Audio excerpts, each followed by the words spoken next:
ಇವತ್ತೇನು ಮಾಡ್ತಿದ್ದಾರೆ? ಯೇಸು ಈ ಮನೆಯಲ್ಲಿ ನಮ್ಮೊಬ್ಬೊಬ್ಬರ ಹೃದಯದ ಬಾಗಿಲನ್ನು ತಟ್ತಾ ಇದ್ದಾರೆ.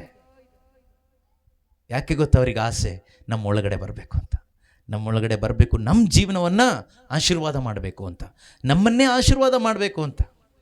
ನಾವೇನು ಬಯಸ್ತಿದ್ದೀವಿ ದೇವರಿಂದ? ನನ್ನ ಜೀವನನ ಆಶೀರ್ವಾದ ಮಾಡಿ, ಆಶೀರ್ವಾದ ಮಾಡಿ, ಆಶೀರ್ವಾದ ಮಾಡಿ, ಆಶೀರ್ವಾದ ಮಾಡಿ. ಸಾಯೋ ತನಕ ನಿನ್ನನ್ನು ದೇವರು ಆಶೀರ್ವಾದ ಮಾಡಿದರೂ ನಿನ್ನ ಜೀವನ ಉದ್ಧಾರ ಆಗಲ್ಲ, ನೀನು ದೇವರಿಗಾಗಿ ನಿಂತ್ಕೊಳ್ಳಲ್ಲ. ಯಾವಾಗ ಕ್ರಿಸ್ತನು ನಿನ್ನ ಒಳಗಡೆ ಬರ್ತಾನೋ ಆಗ ನಿನ್ನ ಜೀವನ ಆಶೀರ್ವಾದ ಆಗುತ್ತೆ.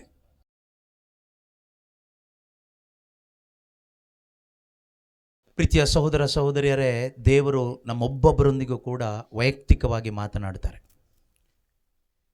ನಮ್ಮೊಬ್ಬೊಬ್ಬರ ಹೃದಯ ದೇವರಿಗೆ ಮಾತ್ರ ಸರಿಯಾಗಿ ಗೊತ್ತಿದೆ. ಪೂರ್ತಿಯಾಗಿ ತಿಳಿದಿರುವವರು ದೇವರು ಮಾತ್ರನೇ. ನಮ್ಮ ಜೊತೆಯಲ್ಲಿರುವವರಿಗೂ ಕೂಡ ನಮ್ಮ ಹೃದಯ ಗೊತ್ತಿಲ್ಲ. ಆದ್ದರಿಂದ ಎಷ್ಟೋ ಬಾರಿ ನಾವು ಹೇಳ್ತೀವಿ ನಮ್ಮನ್ನು ಯಾರು ಅರ್ಥ ಮಾಡ್ಕೊಳ್ಳೋದಿಲ್ಲ ಅಂತ. ಖಂಡಿತವಾಗಲೂ ನಮ್ಮನ್ನು ಪೂರ್ತಿಯಾಗಿ ಅರ್ಥ ಮಾಡ್ಕೊಳ್ಳಿಕ್ಕೆ ಈ ಪ್ರಪಂಚದಲ್ಲಿ ಯಾವ ಮನುಷ್ಯನಿಗೂ ಆಗೋದಿಲ್ಲ. ನನಗೆ ನನ್ನ ಹೃದಯವನ್ನು ಅರ್ಥ ಮಾಡ್ಕೊಳ್ಳಿಕ್ಕೆ ಆಗೋದಿಲ್ಲ. ನನ್ನ ಹೃದಯದ ಪರಿಸ್ಥಿತಿ ಏನು ಅಂತ ಅರ್ಥ ಮಾಡ್ಕೊಳ್ಳಿಕ್ಕೆ ಆಗದೇ ಇರುವ ನಾನು ಇನ್ನೊಬ್ಬರ ಹೃದಯವನ್ನು ಹೇಗೆ ಅರ್ಥ ಮಾಡ್ಕೊಳ್ಳಿಕ್ಕೆ ಆಗುತ್ತೆ? ಖಂಡಿತವಾಗಲೂ ಸಾಧ್ಯ ಇಲ್ಲ. ಇದನ್ನು ಮೊದಲು ನಾವು ತಿಳ್ಕೋಬೇಕು. ನನ್ನ ಹೃದಯನೇ ನನಗೆ ಪೂರ್ತಿಯಾಗಿ ಅರ್ಥ ಮಾಡ್ಕೊಳ್ಳಿಕ್ಕೆ ಆಗದೇ ಇರುವಾಗ ನನ್ನ ಜೊತೆಯಲ್ಲಿರುವ ನನ್ನ ಜೀವನ ಸಂಗಾತಿ ಅಥವಾ ನನ್ನ ಕುಟುಂಬದ ಇತರ ಸದಸ್ಯರು, ತಂದೆ ತಾಯಿ, ಮಗ ಮಗಳು, ಇವರ ಹೃದಯವನ್ನು ನನಗೆ ಹೇಗೆ ಅರ್ಥ ಮಾಡ್ಕೊಳ್ಳಿಕ್ಕಾಗುತ್ತೆ? ಖಂಡಿತವಾಗಲೂ ಅರ್ಥ ಮಾಡ್ಕೊಳ್ಳಿಕ್ಕೆ ಆಗೋದಿಲ್ಲ. ನಮ್ಮೆಲ್ಲರದ್ದು ಕಂಪ್ಲೇಂಟ್ ಅದೇ ಅಲ್ವಾ?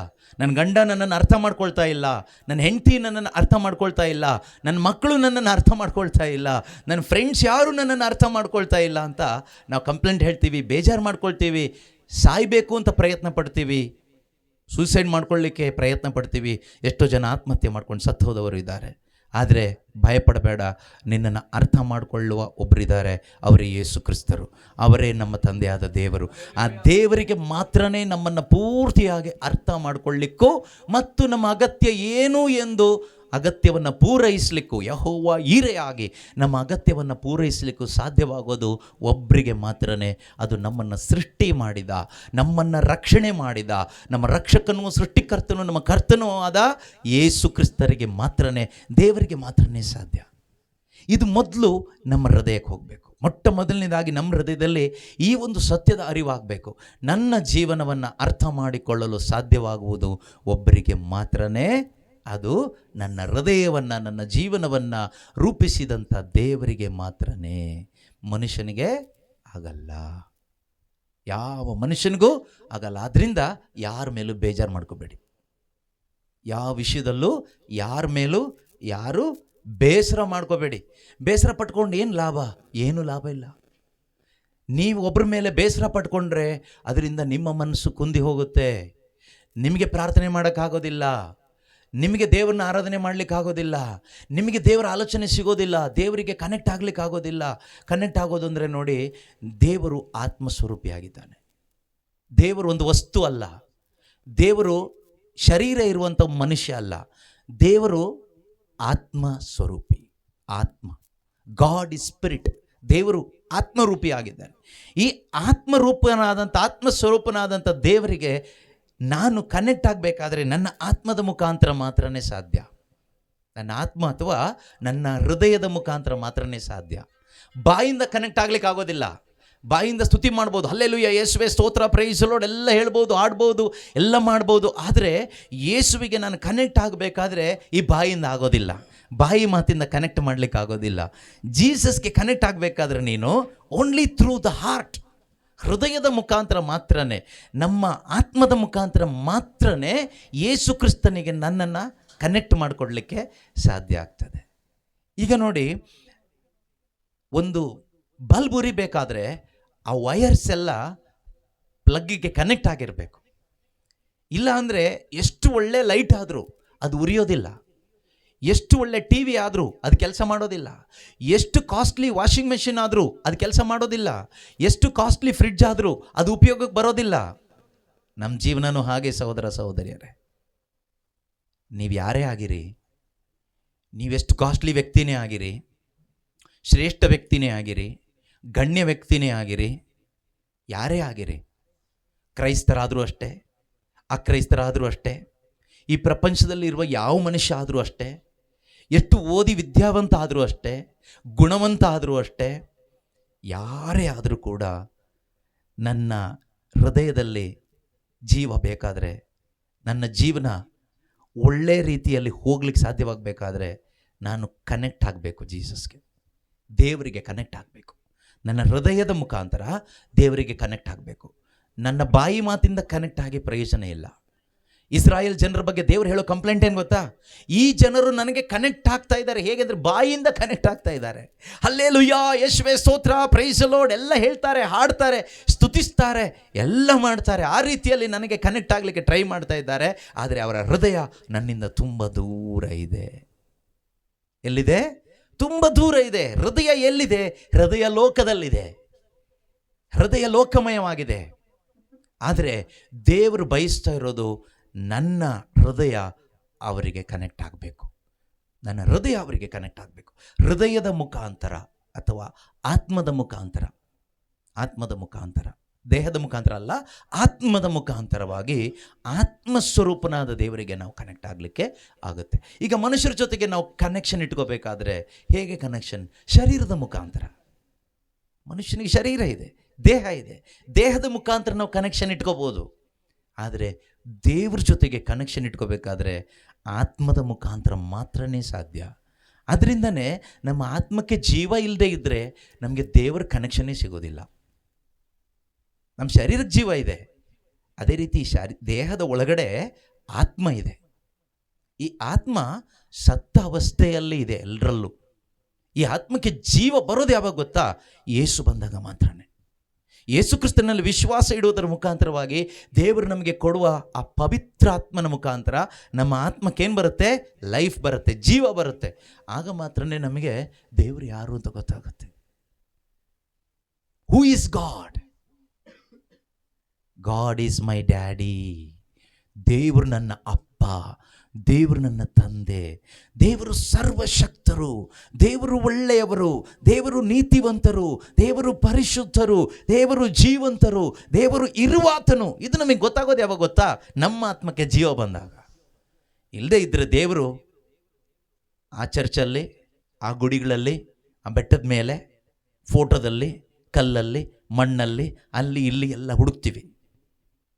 ಇವತ್ತು ಅದನ್ನೇ ಎಷ್ಟೋ ಜನ ಸತ್ಯದ ಅರಿವಿಲ್ಲದೆ, ಆತ್ಮದಲ್ಲಿ ಜೀವ ಇಲ್ಲದೆ ದೇವರನ್ನ ಅಲ್ಲಿ ಇಲ್ಲಿ ಎಲ್ಲ ಹುಡುಕ್ತಾ ಇದ್ದಾರೆ. ಎಲ್ಲೂ ಸಿಗಲ್ಲ. ದೇವರು ಆತ್ಮಸ್ವರೂಪಿಯಾಗಿ ನಿನ್ನ ಒಳಗಡೆ ಸಿಗಲಿಕ್ಕೆ ಬಯಸ್ತಾರೆ. ನಮಗೆ ದೇಹವನ್ನು ನಾವು ಯಾರಾದರೂ ಕೇಳಿ ಪಡ್ಕೊಂಡು ಬಂದಿದ್ದೀವ? ಹುಟ್ಟಬೇಕಾದ್ರೆ ದೇವರೇ ನನಗೊಂದು ಸ್ತ್ರೀಯ ದೇಹ ಕೊಡು, ಒಂದು ಪುರುಷನ ದೇಹ ಕೊಡು ಅಂತ ನಿಮ್ಮಲ್ಲಿ ಎಷ್ಟು ಜನ ಇಷ್ಟಪಟ್ಟು ಪಡ್ಕೊಂಡು ಬಂದಿದ್ದೀರಿ? ಯಾರು ನಾವು ದೇಹವನ್ನು ಇಷ್ಟಪಟ್ಟು ಪಡ್ಕೊಂಡು ಬಂದಿಲ್ಲ. ದೇವರು ನಮಗೆ ಈ ದೇಹವನ್ನು ಕೊಟ್ಟರು. ಈ ದೇಹವನ್ನು ಸ್ತ್ರೀಯಾಗಿ ಪುರುಷನಾಗಿ ಕೊಟ್ಟು ಈ ಭೂಮಿಗೆ ನಮ್ಮನ್ನು ಕರ್ಕೊಂಡು ಬಂದಿದ್ದೇ ಸೃಷ್ಟಿಕರ್ತನಾದ ದೇವರು, ನಮ್ಮ ತಂದೆಯಾದ ದೇವರು, ಎಲ್ಲವನ್ನು ಸೃಷ್ಟಿ ಮಾಡುವಂಥ ದೇವರು. ಹಾಗೆ ನಮಗೊಂದು ಪ್ರಶ್ನೆ ಬರುತ್ತೆ, ಯಾಕೆ ಇದನ್ನು ಕೊಟ್ಟರು? ಈ ದೇಹವನ್ನು ಯಾಕೆ ದೇವರು ಸೃಷ್ಟಿ ಮಾಡಿದರು? ಒಂದು ಪ್ರಶ್ನೆ. ಉತ್ತರ ಇಷ್ಟೇ, ತುಂಬ ಸಿಂಪಲ್ ಉತ್ತರ. ಅವರಿಗೆ ವಾಸವಾಗಲಿಕ್ಕೆ, ಅವರಿಗೆ ಅದರ ಒಳಗಡೆ ಬಂದು ವಾಸವಾಗಲಿಕ್ಕೆ, ಅದರ ಒಳಗಡೆ ಬಂದು ಅವರಿಗೆ ಚಲಿಸಲಿಕ್ಕೆ ಅವರು ನಮ್ಮನ್ನು ಸೃಷ್ಟಿ ಮಾಡಿದ್ದಾರೆ. ಬೇರೆ ಏನು ಮುಖ್ಯವಾದ ಕಾರಣ ಅಲ್ಲ. ಅವರಿಗೋಸ್ಕರ ಅವರು ನಿನ್ನನ್ನು ಸೃಷ್ಟಿ ಮಾಡಿದ್ದು, ಸ್ತ್ರೀಯಾಗಿ ಪುರುಷನಾಗಿ. ನಾವು ಏನೇನೋ ಆಗ್ಲಿಕ್ಕೆ ಟ್ರೈ ಮಾಡ್ತೀವಿ ದೇಹದಲ್ಲಿ. ಈ ದೇಹದಲ್ಲಿ ನಾವೇ ದೇವರಾಗ್ಲಿಕ್ಕೆ ಹೋಗ್ತೀವಿ. ನಮ್ಮ ಒಳಗಡೆ ದೇವರಿಲ್ಲದೆ ಇದ್ದರೆ ನಾವು ದೇವರಾಗ್ಲಿಕ್ಕೆ ಟ್ರೈ ಮಾಡ್ತೀವಿ. ದೇವರಾಗೋದು ಅಂದ್ರೇನು? ಅಹಂಕಾರದ ಜೀವನ. ನನ್ನನ್ನು ಜನ ಗುರುತಿಸ್ಬೇಕು, ನನಗೆ ಮರ್ಯಾದೆ ಕೊಡಬೇಕು, ನಾನು ದೊಡ್ಡ ಮನುಷ್ಯ ಆಗಬೇಕು, ನಾನು ಶ್ರೀಮಂತ ಆಗಬೇಕು, ನಾನು ದೊಡ್ಡ ವಿದ್ಯಾವಂತ ಆಗಬೇಕು, ದೊಡ್ಡ ಅಧಿಕಾರಿ ಆಗಬೇಕು, ಹಾಗಾಗಬೇಕು, ಹೀಗಾಗಬೇಕು, ನಾನು ಏನೋ ಆಗಬೇಕು. ಯಾಕೆ? ಜನ ನನ್ನನ್ನು ಗುರುತಿಸ್ಬೇಕು. ಜನ ಗುರುತಿಸ್ಬೇಕಾದ್ರೆ ನಾವೇನಾದರೂ ಒಂದು ಆಗಬೇಕಲ್ವ? ಸುಮ್ಮನೆ ಮನೇಲಿ ಕೂತ್ಕೊಂಡು ಊಟ ಮಾಡ್ತಾ ಕೂತ್ಕೊಂಡ್ರೆ ಜನ ಗುರುತಿಸ್ತಾರಾ?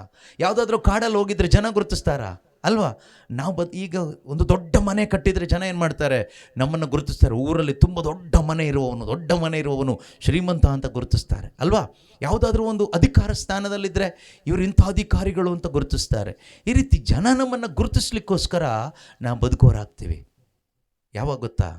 ನಮ್ಮ ಆತ್ಮ ಸತ್ತಾಗ ಮತ್ತು ನಮ್ಮ ಒಳಗಡೆ ನಮ್ಮ ದೇವರಿಲ್ಲದೆ ಇದ್ದಾಗ. ಆದರೆ ನಮ್ಮ ಆತ್ಮಕ್ಕೆ ಜೀವ ಬಂದು ನಮ್ಮ ಒಳಗಡೆ ಯೇಸು ಕ್ರಿಸ್ತನು ಬಂದಾಗ, ದೇವ್ರು ನಮ್ಮ ಒಳಗಡೆ ಬಂದ ಮೇಲೆ ನಾವು ಬದುಕ್ತೀವಿ. ಯಾಕೆ ಗೊತ್ತಾ? ದೇವ್ರನ್ನ ಎಲ್ಲರೂ ಗುರುತಿಸ್ಬೇಕು. ಯೇಸುವನ್ನು ನನ್ನಲ್ಲಿ ಗುರುತಿಸ್ಬೇಕು. ನನ್ನಲ್ಲಿ ಯೇಸುವನ್ನೇ ಎಲ್ಲರೂ ಗುರುತಿಸ್ಬೇಕು. ನನ್ನಲ್ಲಿ ದೇವ್ರನ್ನ ಎಲ್ಲರೂ ಕಂಡ್ಕೋಬೇಕು. ಅದಕ್ಕಾಗಿ ನಾವು ಆಸೆ ಪಡ್ತೀವಿ, ಅದಕ್ಕಾಗಿ ನಾವು ಬದುಕ್ತೀವಿ. ನನ್ನ ಮುಖಾಂತರ ಎಲ್ಲರೂ ದೇವ್ರನ್ನ ಕಂಡ್ಕೋಬೇಕು, ನನ್ನ ಮುಖಾಂತರ ಎಲ್ಲರೂ ಯೇಸುವನ್ನು ಕಂಡ್ಕೋಬೇಕು ಎಂದು ಅವರ ಮಹಿಮೆಗಾಗಿ ನಮ್ಮ ಈ ದೇಹಗಳನ್ನು, ನಮ್ಮ ಈ ಜೀವನವನ್ನು ನಾವು ಉಪಯೋಗಿಸ್ತೀವಿ. ಅದೇ ಪರ್ಪಸ್, ಅದೇ ಉದ್ದೇಶ. ನೋಡಿ, ಈಗ ಒಂದು ಬಲೂನ್ ಅಂತ ಇಟ್ಕೊಳ್ಳಿ. ಬಲೂನ್ ನೋಡಿದಿರಲ್ವಾ? ಬಲೂನ್ ಒಳಗಡೆ ನೀವು ಏನು ತುಂಬಿಸಿದ್ರೆ ಅದು ಹಾರುತ್ತೆ, ಅದು ಉಪಯೋಗಕ್ಕಾಗುತ್ತೆ.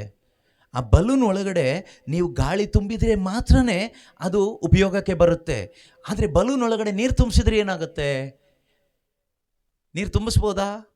ನೀರು ತುಂಬಿಸ್ಬೋದು. ಬಲೂನ್ ಒಳಗಡೆ ಕಲ್ಲು ಮಣ್ಣು ಎಲ್ಲ ತುಂಬಿಸ್ಬೋದಾ? ತುಂಬಿಸ್ಬೋದು. ಬಲೂನ್ ಒಳಗಡೆ ಸಗಣಿ ಎಲ್ಲ ತುಂಬಿಸ್ಬೋದಾ? ತುಂಬಿಸ್ಬೋದು. ಬಲೂನ್ ಒಳಗಡೆ ಏನೇ ಬೇಕಾದರೂ ತುಂಬಿಸಿ, ಆದರೆ ಅದು ಉಪಯೋಗಕ್ಕೆ ಬರೋದಿಲ್ಲ. ಅದು ಉಪಯೋಗಕ್ಕೆ ಬರೋದಿಲ್ಲ.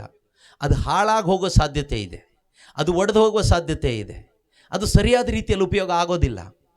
ಆದರೆ ಬಲೂನ್ ಒಳಗಡೆ ಗಾಳಿ ತುಂಬಿದರೆ ಮಾತ್ರನೇ ಅದು ಹಾರುತ್ತೆ, ಅದು ಉಪಯೋಗ ಆಗುತ್ತೆ. ಇಲ್ಲದೆ ಇದ್ದರೆ ಅದು ಯೂಸ್ಲೆಸ್. ಅದೇ ರೀತಿ ನೀನು ಯೂಸ್ಲೆಸ್, ನಾನು ಯೂಸ್ಲೆಸ್. ನನ್ನೊಳಗಡೆ ಸ್ವರ್ಗೀಯ ಗಾಳಿಯಾದ ಪರಿಶುದ್ಧಾತ್ಮನಿಲ್ಲದೆ ಇದ್ದರೆ, ಯೇಸು ಕರ್ತನು ನನ್ನೊಳಗಡೆ ನಿನ್ನೊಳಗಡೆ ವಾಸವಾಗದೇ ಇದ್ದರೆ, ನಾವು ಬಾಯಿಂದ ಯೇಸು ಅಂತ ಹೇಳಿ ಏನು ಪ್ರಯೋಜನ ಇಲ್ಲ. ಏನು ತುಂಬಿಸ್ಕೊಂಡ್ರೂ ಪ್ರಯೋಜನ ಇಲ್ಲ. ನಮ್ಮೊಳಗಡೆ ಆ ಪರಲೋಕದ ಗಾಳಿ ಬರಬೇಕು, ಆ ಸ್ವರ್ಗೀಯ ಗಾಳಿ ಬರಬೇಕು. ಆ ಯೇಸು ಕ್ರಿಸ್ತನು ನಮ್ಮೊಳಗಡೆ ಜೀವವಾಗಿ ವಾಸವಾಗಿದ್ದರೆ ಮಾತ್ರವೇ ಈ ನನ್ನ ದೇಹ ಮತ್ತು ನಿನ್ನ ದೇಹ ಮಹಿಮೆ ಉಳ್ಳದ್ದಾಗ್ತದೆ, ದೇವರಿಗೆ ಮಹಿಮೆ ತರುವ ದೇಹವಾಗ್ತದೆ. ಇಲ್ಲದೆ ಇದ್ದರೆ ನಾವು ವೇಸ್ಟ್ ಬಾಡಿಗಳಾಗಿರ್ತೀವಿ. ವೇಸ್ಟ್ ಬಾಡಿಗಳು. ನಮ್ಮಲ್ಲಿ ಎಷ್ಟೋ ಜನ ವೇಸ್ಟ್ ಕ್ರಿಶ್ಚಿಯನ್ಸ್ ಇದ್ದೀವಿ. ವೇಸ್ಟ್ ಬಾಡಿ ಕ್ರಿಶ್ಚಿಯನ್ಸ್ ಅಂದರೆ, ವೇಸ್ಟ್ ಬಾಡಿ ಕ್ರಿಶ್ಚಿಯನ್ಸ್ ಅಂದರೆ ಯಾರು ಗೊತ್ತಾ? ಕ್ರಿಸ್ತನಿಲ್ಲದ ಕ್ರೈಸ್ತರು. ಜಾತಿಯಲ್ಲಿ ಕ್ರೈಸ್ತರೇ, ಸಾಂಪ್ರದಾಯಿಕವಾಗಿ ಕ್ರೈಸ್ತರೇ, ಆಚಾರ ವಿಚಾರಗಳಲ್ಲಿ ಕ್ರೈಸ್ತರೇ, ಬಾಯಲ್ಲಿ ಕ್ರೈಸ್ತರೇ, ಹಲ್ಲೇಲೂಯಾ ಯೇಸುವೇ ಸ್ತೋತ್ರ, ಬಾಯಲ್ಲಿ ಕ್ರೈಸ್ತರೇ, ಧರ್ಮದಲ್ಲಿ ಕ್ರೈಸ್ತ ಧರ್ಮ, ಆಚಾರ ವಿಚಾರಗಳಲ್ಲಿ ಕ್ರೈಸ್ತರು, ಪ್ರಾರ್ಥನೆಗಳಲ್ಲಿ ಕ್ರೈಸ್ತರು, ಹಾಡೋದ್ರಲ್ಲಿ ಕ್ರೈಸ್ತರು, ಎಲ್ಲದರಲ್ಲೂ ಕ್ರೈಸ್ತರು. ಆದರೆ ಎಲ್ಲಿ ಮಾತ್ರ ಕ್ರೈಸ್ತನಲ್ಲ? ಆತ್ಮದಲ್ಲಿ ಮಾತ್ರ ಕ್ರೈಸ್ತನಲ್ಲ. ಬೈಬಲ್ ಹೇಳುತ್ತೆ, ಯಾರು ಅಂತರಂಗದಲ್ಲಿ ಕ್ರೈಸ್ತನಾಗಿರ್ತಾನೋ ಅವನೇ ನಿಜವಾದ ಕ್ರೈಸ್ತನು. ಯಾರು ಅಂತರಂಗದಲ್ಲಿ ಕ್ರೈಸ್ತನಾಗಿರ್ತಾನೋ ಅವನೇ ನಿಜವಾದ ಕ್ರೈಸ್ತನು. ಪೌಲರು ಹೇಳ್ತಾರಲ್ವಾ, ಯಾರು ಅಂತರಂಗದಲ್ಲಿ ಯಹೂದ್ಯನಾಗಿರ್ತಾನೋ ಅವನೇ ನಿಜವಾದ ಯಹೂದ್ಯನು. ಸುನ್ನತಿ ಮಾಡಿಸ್ಕೊಂಡಿದ್ದರಿಂದ ಯಹೂದ್ಯನಾಗೋದಿಲ್ಲ, ಅಥವಾ ಯಹೂದ್ಯನ ಆಚಾರ ವಿಚಾರಗಳನ್ನು ಮಾಡೋದ್ರಿಂದ ಒಬ್ಬನ ಯಹೂದ್ಯನಾಗೋದಿಲ್ಲ, ಯಹೂದ್ಯನ ಸಂಪ್ರದಾಯಗಳನ್ನು ಮಾಡೋದ್ರಿಂದ ಒಬ್ಬನ ಯಹೂದ್ಯನ ಎನಿಸ್ಕೊಳ್ಳೋದಿಲ್ಲ. ಆದರೆ ಅಂತರಂಗದಲ್ಲಿ, ಹೃದಯದಲ್ಲಿ ಯಾರು ಯಹೂದ್ಯನಾಗಿರ್ತಾನೋ ಅವನೇ ನಿಜವಾದ ಯಹೂದ್ಯನು. ರೋಮ 8:2-28 ವಾಕ್ಯ ಹೇಳ್ತದೆ. ಅದೇ ರೀತಿಯಲ್ಲಿ ಪ್ರೀತಿಯ ಸಹೋದರ ಸಹೋದರಿಯರೇ, ಯಾರು ಹೃದಯದಲ್ಲಿ ಕ್ರೈಸ್ತನಾಗಿರ್ತಾನೋ, ಯಾರು ಹೃದಯದಲ್ಲಿ ದೇವರ ಮಗನಾಗಿರ್ತಾನೋ ಅವನು ಮಾತ್ರವೇ ನಿಜವಾದ ದೇವರ ಮಗ, ನಿಜವಾದ ಕ್ರೈಸ್ತ ವಿಶ್ವಾಸಿ. ಬಾಕಿ ಇದ್ದಿದ್ದೆಲ್ಲ ಡಮ್ಮಿ ಪೀಸ್ಗಳು. ಡಮ್ಮಿ ಪೀಸ್ ತಗೊಂಡೋಗಿ ಎಲ್ಲಿಟ್ರು ಅಷ್ಟೇ. ಅದರಿಂದ ಪ್ರೀತಿಯ ಸಹೋದರ ಸಹೋದರಿಯರೇ, ಒಂದು ವೇಳೆ ನನಗೆ ಅರ್ಥ ಆದರೆ, ನಾನು ಡಮ್ಮಿ ಅಂತ ಗೊತ್ತಾದರೆ, ಇವತ್ತಿಲ್ಲಿಂದ ಹೋಗುವಾಗ ಡಮ್ಮಿ ಆಗಿ ನಾವು ಹೋಗಬಾರ್ದು. ನಮ್ಮೊಳಗಡೆ ಜೀವ ತುಂಬಿಸ್ಕೊಂಡು ಹೋಗಬೇಕು. ಆ ಜೀವ ಯೇಸು. ಯೇಸು ಹೇಳ್ತಾರೆ, ನಾನು ಬಂದಿರುವುದು ಜೀವ ಕೊಡಲಿಕ್ಕೆ. ಯೇಸು ಬಂದಿದ್ದು ನಮ್ಮ ಜೀವ ತೆಗಿಲಿಕ್ಕಲ್ಲ. ಯೇಸು ಬಂದಿದ್ದು ಜೀವ ಇಲ್ಲದೆ ಇರತಕ್ಕಂಥ ಹೃದಯಗಳಲ್ಲಿ ಜೀವ ತುಂಬಿಸ್ಲಿಕ್ಕೆ. ಯೋಹಾನ ಸುವಾರ್ತೆ ಅಧ್ಯಾಯ 10 ವಾಕ್ಯ 10ರಲ್ಲಿ ಯೇಸು ಹೇಳ್ತಾರೆ, ಕಳ್ಳನು ಬರುವುದು ಕಳ್ಳತನ ಮಾಡಲಿಕ್ಕೋಸ್ಕರ, ನಾಶ ಮಾಡಲಿಕ್ಕೋಸ್ಕರ, ಕೊಲೆ ಮಾಡಲಿಕ್ಕೋಸ್ಕರ.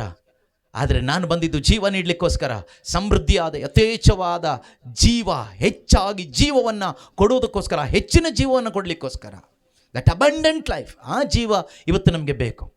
ಆ ಸಮೃದ್ಧಿ ಜೀವ ನಮ್ಮೊಳಗಡೆ ಇದ್ದರೆ ನಾವು ಸಾವನ್ನು ದಾಟ್ತೀವಿ, ನಾವು ಲೋಕವನ್ನು ಜಯಿಸ್ತೀವಿ, ಪಾಪವನ್ನು ಜಯಿಸ್ತೀವಿ, ಸೈತಾನನ್ನು ಜಯಿಸ್ತೀವಿ. ಜಯಭರಿತವಾದ ಜೀವನ ಜೀವಿಸಲಿಕ್ಕಾಗತ್ತೆ. ಯಾವಾಗ ಗೊತ್ತಾ? ಯೇಸು ವಾಗ್ದಾನ ಮಾಡಿದ ಯೋಹಾನ ಸುವಾರ್ತೆ ಅಧ್ಯಾಯ 10 ವಾಕ್ಯ 10ರಲ್ಲಿ ಯೇಸು ಹೇಳಿದ ಆ ಜೀವ ನಿನ್ನೊಳಗಡೆ ಬಂದರೆ ಮಾತ್ರನೇ. ಸುಮ್ಮನೆ ಕೇಳಿಸ್ಕೊಂಡು ಮನೆಗೆ ಹೋದರೆ ಏನು ಪ್ರಯೋಜನ ಇಲ್ಲ. ಇದನ್ನು ಸ್ವೀಕಾರ ಮಾಡಬೇಕು. ಹೇಗೆ ಸ್ವೀಕಾರ ಮಾಡೋದು ಅಂತ ನೀವು ಕೇಳ್ಬೋದು. ಹೇಗೆ ಸ್ವೀಕಾರ ಮಾಡೋದು? ನಿಮ್ಮ ಮನೆಯಲ್ಲಿ ಯಾರಾದರೂ ಒಬ್ಬರು ಬರ್ತಾರೆ, ಬಾಗಿಲು ತಡ್ತಾ ಇರ್ತಾರೆ, ಹೇಗೆ ಸ್ವೀಕಾರ ಮಾಡ್ತೀರಾ ಅವ್ರನ್ನ? ಹೇಗೆ ಸ್ವೀಕಾರ ಮಾಡ್ತೀರಾ? ಯಾರೋ ಒಬ್ಬರು ಬರ್ತಾರೆ ನಿಮ್ಮ ಮನೆಗೆ, ಬಾಗಿಲು ಹಾಕಿರ್ತೀರಾ ನೀವು, ಹೊರಗಡೆಯಿಂದ ಬಾಗಿಲು ತಟ್ತಾ ಇರ್ತಾರೆ, ಅವ್ರನ್ನ ಒಳಗಡೆಗೆ ಹೇಗೆ ಸ್ವೀಕಾರ ಮಾಡ್ತೀರಾ?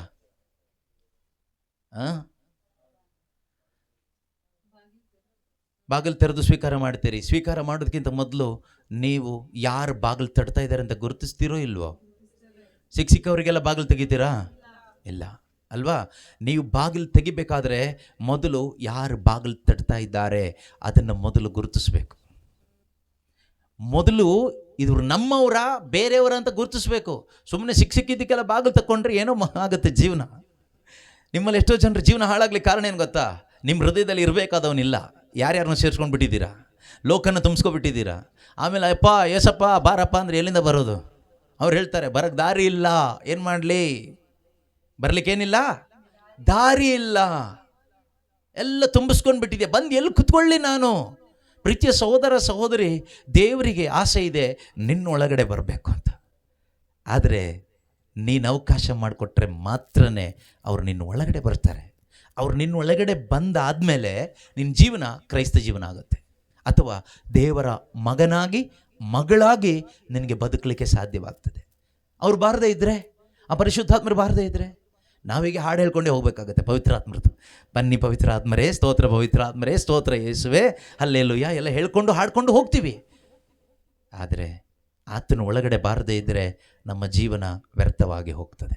ನಮ್ಮ ಜೀವನಕ್ಕೆ ಏನು ಕೂಡ ಬೆಲೆ ಇರೋದಿಲ್ಲ. ನಾನು ಹೇಳಿದ್ನಲ್ವಾ, ಒಂದು ಬಲೂನ್ ಒಳಗಡೆ ಗಾಳಿ ಇದ್ದರೆ ಮಾತ್ರನೇ ಆ ಬಲೂನಿಗೆ ಬೆಲೆ, ಇಲ್ಲದೇ ಇದ್ದರೆ ಆ ಬಲೂನಿಗೆ ಯಾವ ಬೆಲೆನೂ ಇಲ್ಲ. ಅದೇ ರೀತಿ ಒಂದು ಮನೆ ಕಟ್ತೀರಾ, ಮನೆ ಕಟ್ಟಿದ ಮೇಲೆ ಆ ಮನೆ ಒಳಗಡೆ ಮನುಷ್ಯರು ವಾಸವಾಗಿದ್ದರೆ ಮಾತ್ರನೇ ಆ ಮನೆಗೆ ಬೆಲೆ ಬರೋದು. ನೀವು ದೊಡ್ಡದೊಂದು ಅರಮನೆ ಥರ ಮನೆ ಕಟ್ಬಿಟ್ಟು ಅದ್ರ ಒಳಗಡೆ ಹಸುನ ಸಾಕ್ಬಿಟ್ರೆ ಆ ಮನೆ ಮರ್ಯಾದೆ ಹಾಳಾಗುತ್ತೆ. ಅದು ಹಸುವಿನ ಮನೆ ಅಂತ ಒಂದು ಕಟ್ಟಿ ಪರವಾಗಿಲ್ಲ, ಕೊಟ್ಟಿಗೆ ಮನೆ, ಹಸುವಿನ ಮನೆ, ಅದು ಅಲ್ಲಿ ಹಸುವನ್ನು ಕಟ್ತೀವಿ. ಆದರೆ ನೀವು ಅರಮನೆ ಥರ ಮನುಷ್ಯರು ವಾಸ ಮಾಡಲಿಕ್ಕೆ ದೊಡ್ಡ ಮನೆ ಬಂಗ್ಲೋ ಕಟ್ಬಿಟ್ಟು, ಒಂದು 5 ಕೋಟಿದ ಮನೆ ಕಟ್ಬಿಟ್ಟು ಅದರೊಳಗಡೆ ಹಸುಗಳನ್ನ ಕುರಿಗಳನ್ನ ಸಾಕಿದರೆ ಹುಚ್ಚ ಅಂತ ಕರೀತಾರೆ, ನಿಮ್ಮನ್ನು ತಲೆ ಕೆಟ್ಟಿದೆ ಅಂತ ಊರಿನವ್ರು ಕರೀತಾರೆ. ಅಥವಾ ಆ ಮನೆ ಒಳಗಡೆ ಯಾರು ವಾಸ ಮಾಡ್ತಾ ಇಲ್ಲ, 5 ಕೋಟಿ ಕೊಟ್ಟು ಆ ಮನೆನ ಕಟ್ಟಿದ್ದೀರಿ, ಆದರೆ ಯಾರು ಅನೇಕ ವರ್ಷಗಳಿಂದ ವಾಸ ಮಾಡ್ತಾ ಇಲ್ಲ, ಸುಮಾರು 5 ವರ್ಷದಿಂದ ಮನೆ ಹಾಗೆ ಬಿದ್ದಿದೆ, ಭೂತ ಬಂಗ್ಲೆ ಅಂತ ಕರೀತಾರೆ, ಭೂತ ಸೇರ್ಕೊಳ್ಳಿದೆ. ಅದೇ ರೀತಿಯಲ್ಲಿ ಪ್ರೀತಿಯ ಸಹೋದರ ಸಹೋದರಿಯರೇ, ನಿನ್ನ ಈ ದೇಹ ಒಂದು ಮನೆ ಥರ. ಈ ಮನೆ ಒಳಗಡೆ ಮನೆ ಯಜಮಾನ ಇರಬೇಕು, ಮನೆ ಕಟ್ಟಿದವನಿರಬೇಕು. ನಿನ್ನ ಈ ದೇಹ ಎಂಬ ಮನೆ ಕಟ್ಟಿದ್ದು ಯಾರು? ದೇವರು ಕಟ್ಟಿದ್ದು. ನೀನು ಕಟ್ಟಿಲ್ಲ, ಈ ಬೆರಳು ನೀನು ಮಾಡಿಲ್ಲ, ಒಂದು ತಲೆ ಕೂದಲು ನೀನು ಸೃಷ್ಟಿ ಮಾಡಿಲ್ಲ, ಸೃಷ್ಟಿ ಮಾಡಲಿಕ್ಕೆ ಆಗೋದು ಇಲ್ಲ. ಎಷ್ಟೇ ವಿಜ್ಞಾನ ಮುಂದುವರೆದಿದ್ರು, ಎಷ್ಟೇ ಬುದ್ಧಿವಂತನಾಗಿದ್ದರೂ ಕೂಡ, ಎಂಥ ಮನುಷ್ಯನಾಗಿದ್ದರೂ ಕೂಡ ನಿನಗೆ ಒಂದು ಕೂದಲು, ನಿಜವಾದ ಕೂದಲನ್ನ ಸೃಷ್ಟಿ ಮಾಡಲಿಕ್ಕೆ ಆಗೋದಿಲ್ಲ. ಡೂಪ್ಲಿಕೇಟ್ನ ಮಾಡ್ಬೋದು, ಡೂಪ್ಲಿಕೇಟ್ ಕೈ ಮಾಡ್ಬೋದು, ಡೂಪ್ಲಿಕೇಟ್ ಕಾಲು ಮಾಡ್ಬೋದು, ಡೂಪ್ಲಿಕೇಟ್ ತಲೆ ಕೂದಲು, ಡೂಪ್ಲಿಕೇಟ್ ಹಲ್ಲು, ಇದನ್ನೆಲ್ಲ ಮಾಡ್ಬೋದು. ಆದರೆ ಒರಿಜಿನಲ್ ಮಾಡಬೇಕಾದ್ರೆ ಅದು ಒಬ್ಬರಿಗೆ ಮಾತ್ರನೇ ಆಗುತ್ತೆ. ಅದು ಸೃಷ್ಟಿಕರ್ತನಾದ ದೇವರಿಗೆ ಮಾತ್ರನೇ ಸೃಷ್ಟಿ ಮಾಡಲಿಕ್ಕಾಗತ್ತೆ. ಮನುಷ್ಯನಿಗೆ ಸೃಷ್ಟಿ ಮಾಡಲಿಕ್ಕೆ ಆಗೋದಿಲ್ಲ, ಯಾವ ವಿಜ್ಞಾನಿಗೂ ಸೃಷ್ಟಿ ಮಾಡಲಿಕ್ಕೆ ಆಗೋದಿಲ್ಲ. ಸೃಷ್ಟಿ ಆಗಿದ್ದನ್ನು ತೆಗೆದುಕೊಂಡು ಬೇಕಾದರೆ ಅದನ್ನು ಆಲ್ಟ್ರೇಷನ್ ಮಾಡಿ ಏನೋ ಒಂದು ಮಾಡ್ಬೋದು. ಆದರೆ ಏನೂ ಇಲ್ಲದೆ ಇರುವಗಳಿಂದ, ಅಸ್ತಿತ್ವದಲ್ಲಿ ಇಲ್ಲದೆ ಇರುವುದನ್ನು ಅಸ್ತಿತ್ವಕ್ಕೆ ತರಲಿಕ್ಕೆ ಸಾಧ್ಯ ಆಗೋದು ಒಬ್ಬರಿಗೆ ಮಾತ್ರನೇ, ಅದು ದೇವರಿಗೆ ಮಾತ್ರನೇ. ಈಗ ಬೆಳಕಿಲ್ದಿದ್ದಾಗ ದೇವರೇನು ಮಾಡಿದರು? ಆದಿಕಾಂಡ 1ನೇ ಅಧ್ಯಾಯದಲ್ಲಿ ನಾವು ನೋಡ್ತೀವಿ, ಬೆಳಕಾಗಲಿ ಅಂತ ಹೇಳಿದರು. ಅವರ ಮಾತಿನಿಂದ, ಅವರ ವಾಣಿಯಿಂದ, ಅವರ ನುಡಿಯಿಂದ ಅಲ್ಲಿ ಏನು ಬಂತು? ಬೆಳಕು ಬಂತು. ನೀವು ನಿಂತ್ಕೊಂಡು ಹೇಳಿ ನೋಡೋಣ ಏನಾದರೂ ಬರುತ್ತಾ ಅಂತ. ಏನು ಬರೋದಿಲ್ಲ, ಏನು ಮಾಡಲಿಕ್ಕಾಗೋದಿಲ್ಲ. ನಮ್ಮ ಮಾತಿನಿಂದೆಲ್ಲ ಏನು ನಡೆಯೋದಿಲ್ಲ ಪ್ರೀತಿಯ ಸಹೋದರ ಸಹೋದರಿ. ಯಾರನ್ನಾದ್ರೂ ಹಾಳು ಮಾಡ್ಬೋದಷ್ಟೇ. ಆದರೆ ಅಸ್ತಿತ್ವದಲ್ಲಿ ಇಲ್ಲದೆ ಇರೋದನ್ನು ಅಸ್ತಿತ್ವಕ್ಕೆ ತಂದಿದ್ದು ದೇವರು.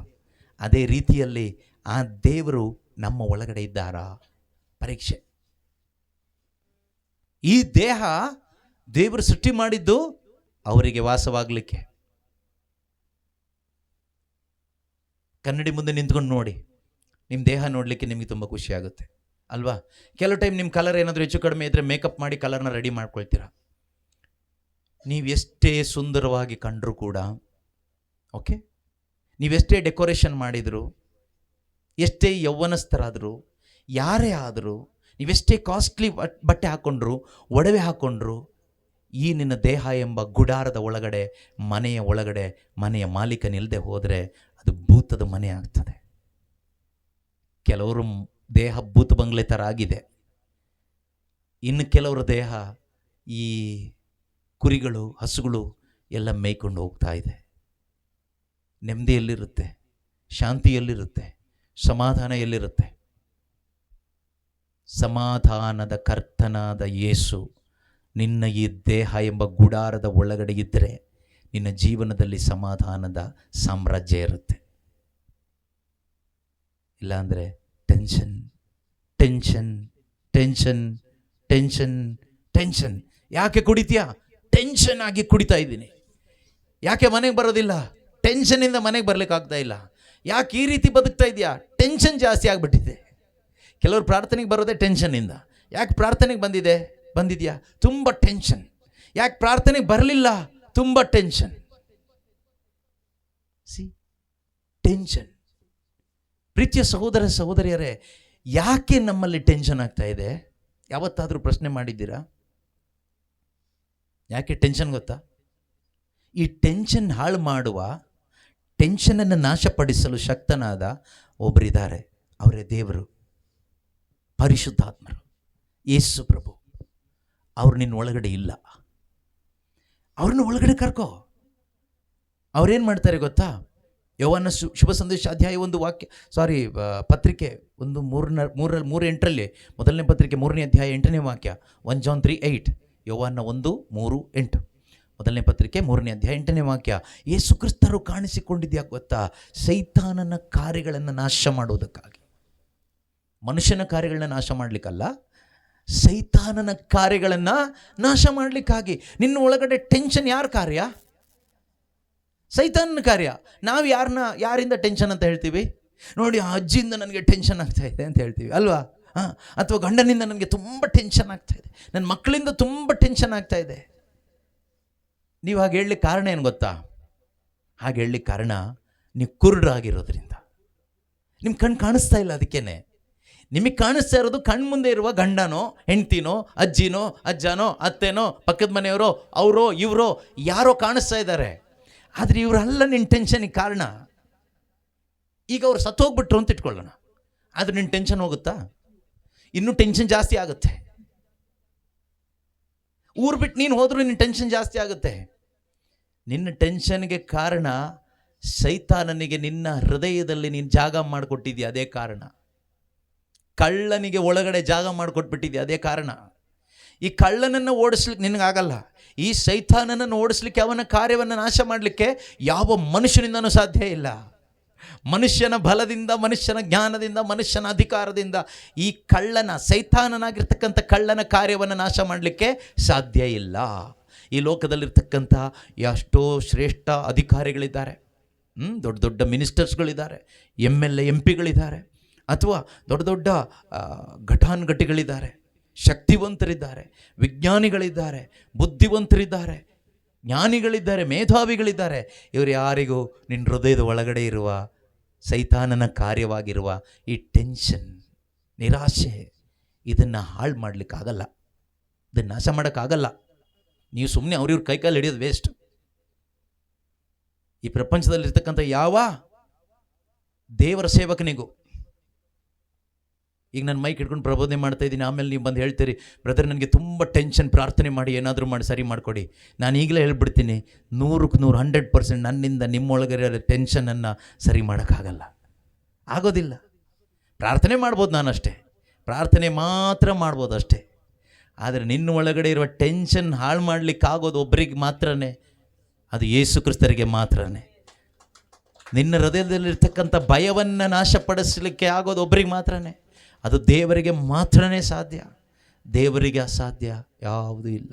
ಬೈಬಲ್ ಹೇಳುತ್ತಲ್ವ, ದೇವರಿಗೆಲ್ಲವೂ ಸಾಧ್ಯ. ಲೂಕ 1:37 ಹೇಳುತ್ತೆ, ದೇವರಿಗೆ ಅಸಾಧ್ಯವಾದದ್ದು ಯಾವುದೂ ಇಲ್ಲ. ಯಾರಿಗೆ?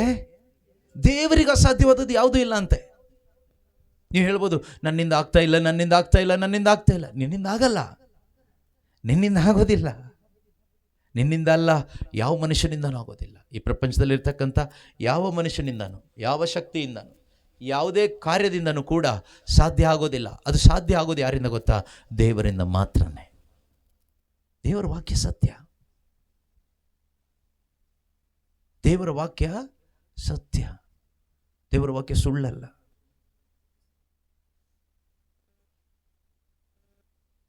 ಪ್ರೀತಿಯ ಸಹೋದರ ಸಹೋದರಿಯರೇ, ನಾವು ಮಾಡಬೇಕಾಗಿರೋದೇನು?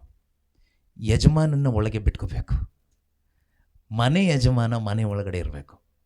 ನಮ್ಮ ಈ ದುಃಖಕ್ಕೆ, ಕಷ್ಟಕ್ಕೆ, ಸಾಲಕ್ಕೆ, ರೋಗಕ್ಕೆ, ಅನೇಕ ಸಂಕಟಗಳಿಗೆ ಒಂದು ಕಾರಣ ಏನು ಗೊತ್ತಾ? ಮನೆ ಯಜಮಾನನ ಹೊರಗಡೆ ಹಾಕ್ಬಿಟ್ಟಿದ್ದೀವಿ. ಮನೆ ಒಳಗಡೆ ನೀವೇ ಯಜಮಾನರಾಗ್ಬಿಟ್ಟಿದ್ದೀರಿ. ನಿನ್ನ ದೇಹ ಎಂಬ ಮನೆ, ಈ ಮನೆ ಕಟ್ಟಿದವನು ಯಾರು? ಜನ್ಮ ಕೊಟ್ಟ ಅಪ್ಪ ಅಮ್ಮ ಅಲ್ಲ, ಅವ್ರು ಜನ್ಮ ಕೊಟ್ಟರಷ್ಟೇ.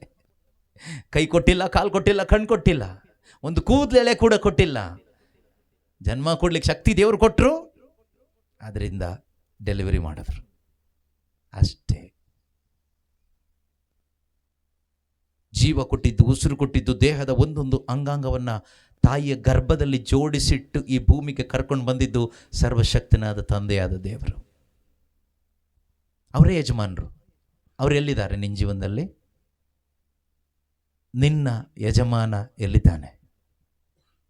Where is the owner of your house? Who is the owner of your life? ನಿನ್ನ ಜೀವನದ ಓನರ್ ಯಾರು? ಯಜಮಾನ ಯಾರು? ನಿನ್ನ ಮನೆ ಯಜಮಾನ ಎಲ್ಲಿದ್ದಾನೆ? ಈ ದೇಹ ಎಂಬ ಮನೆ ಯಜಮಾನ ದೇವರು.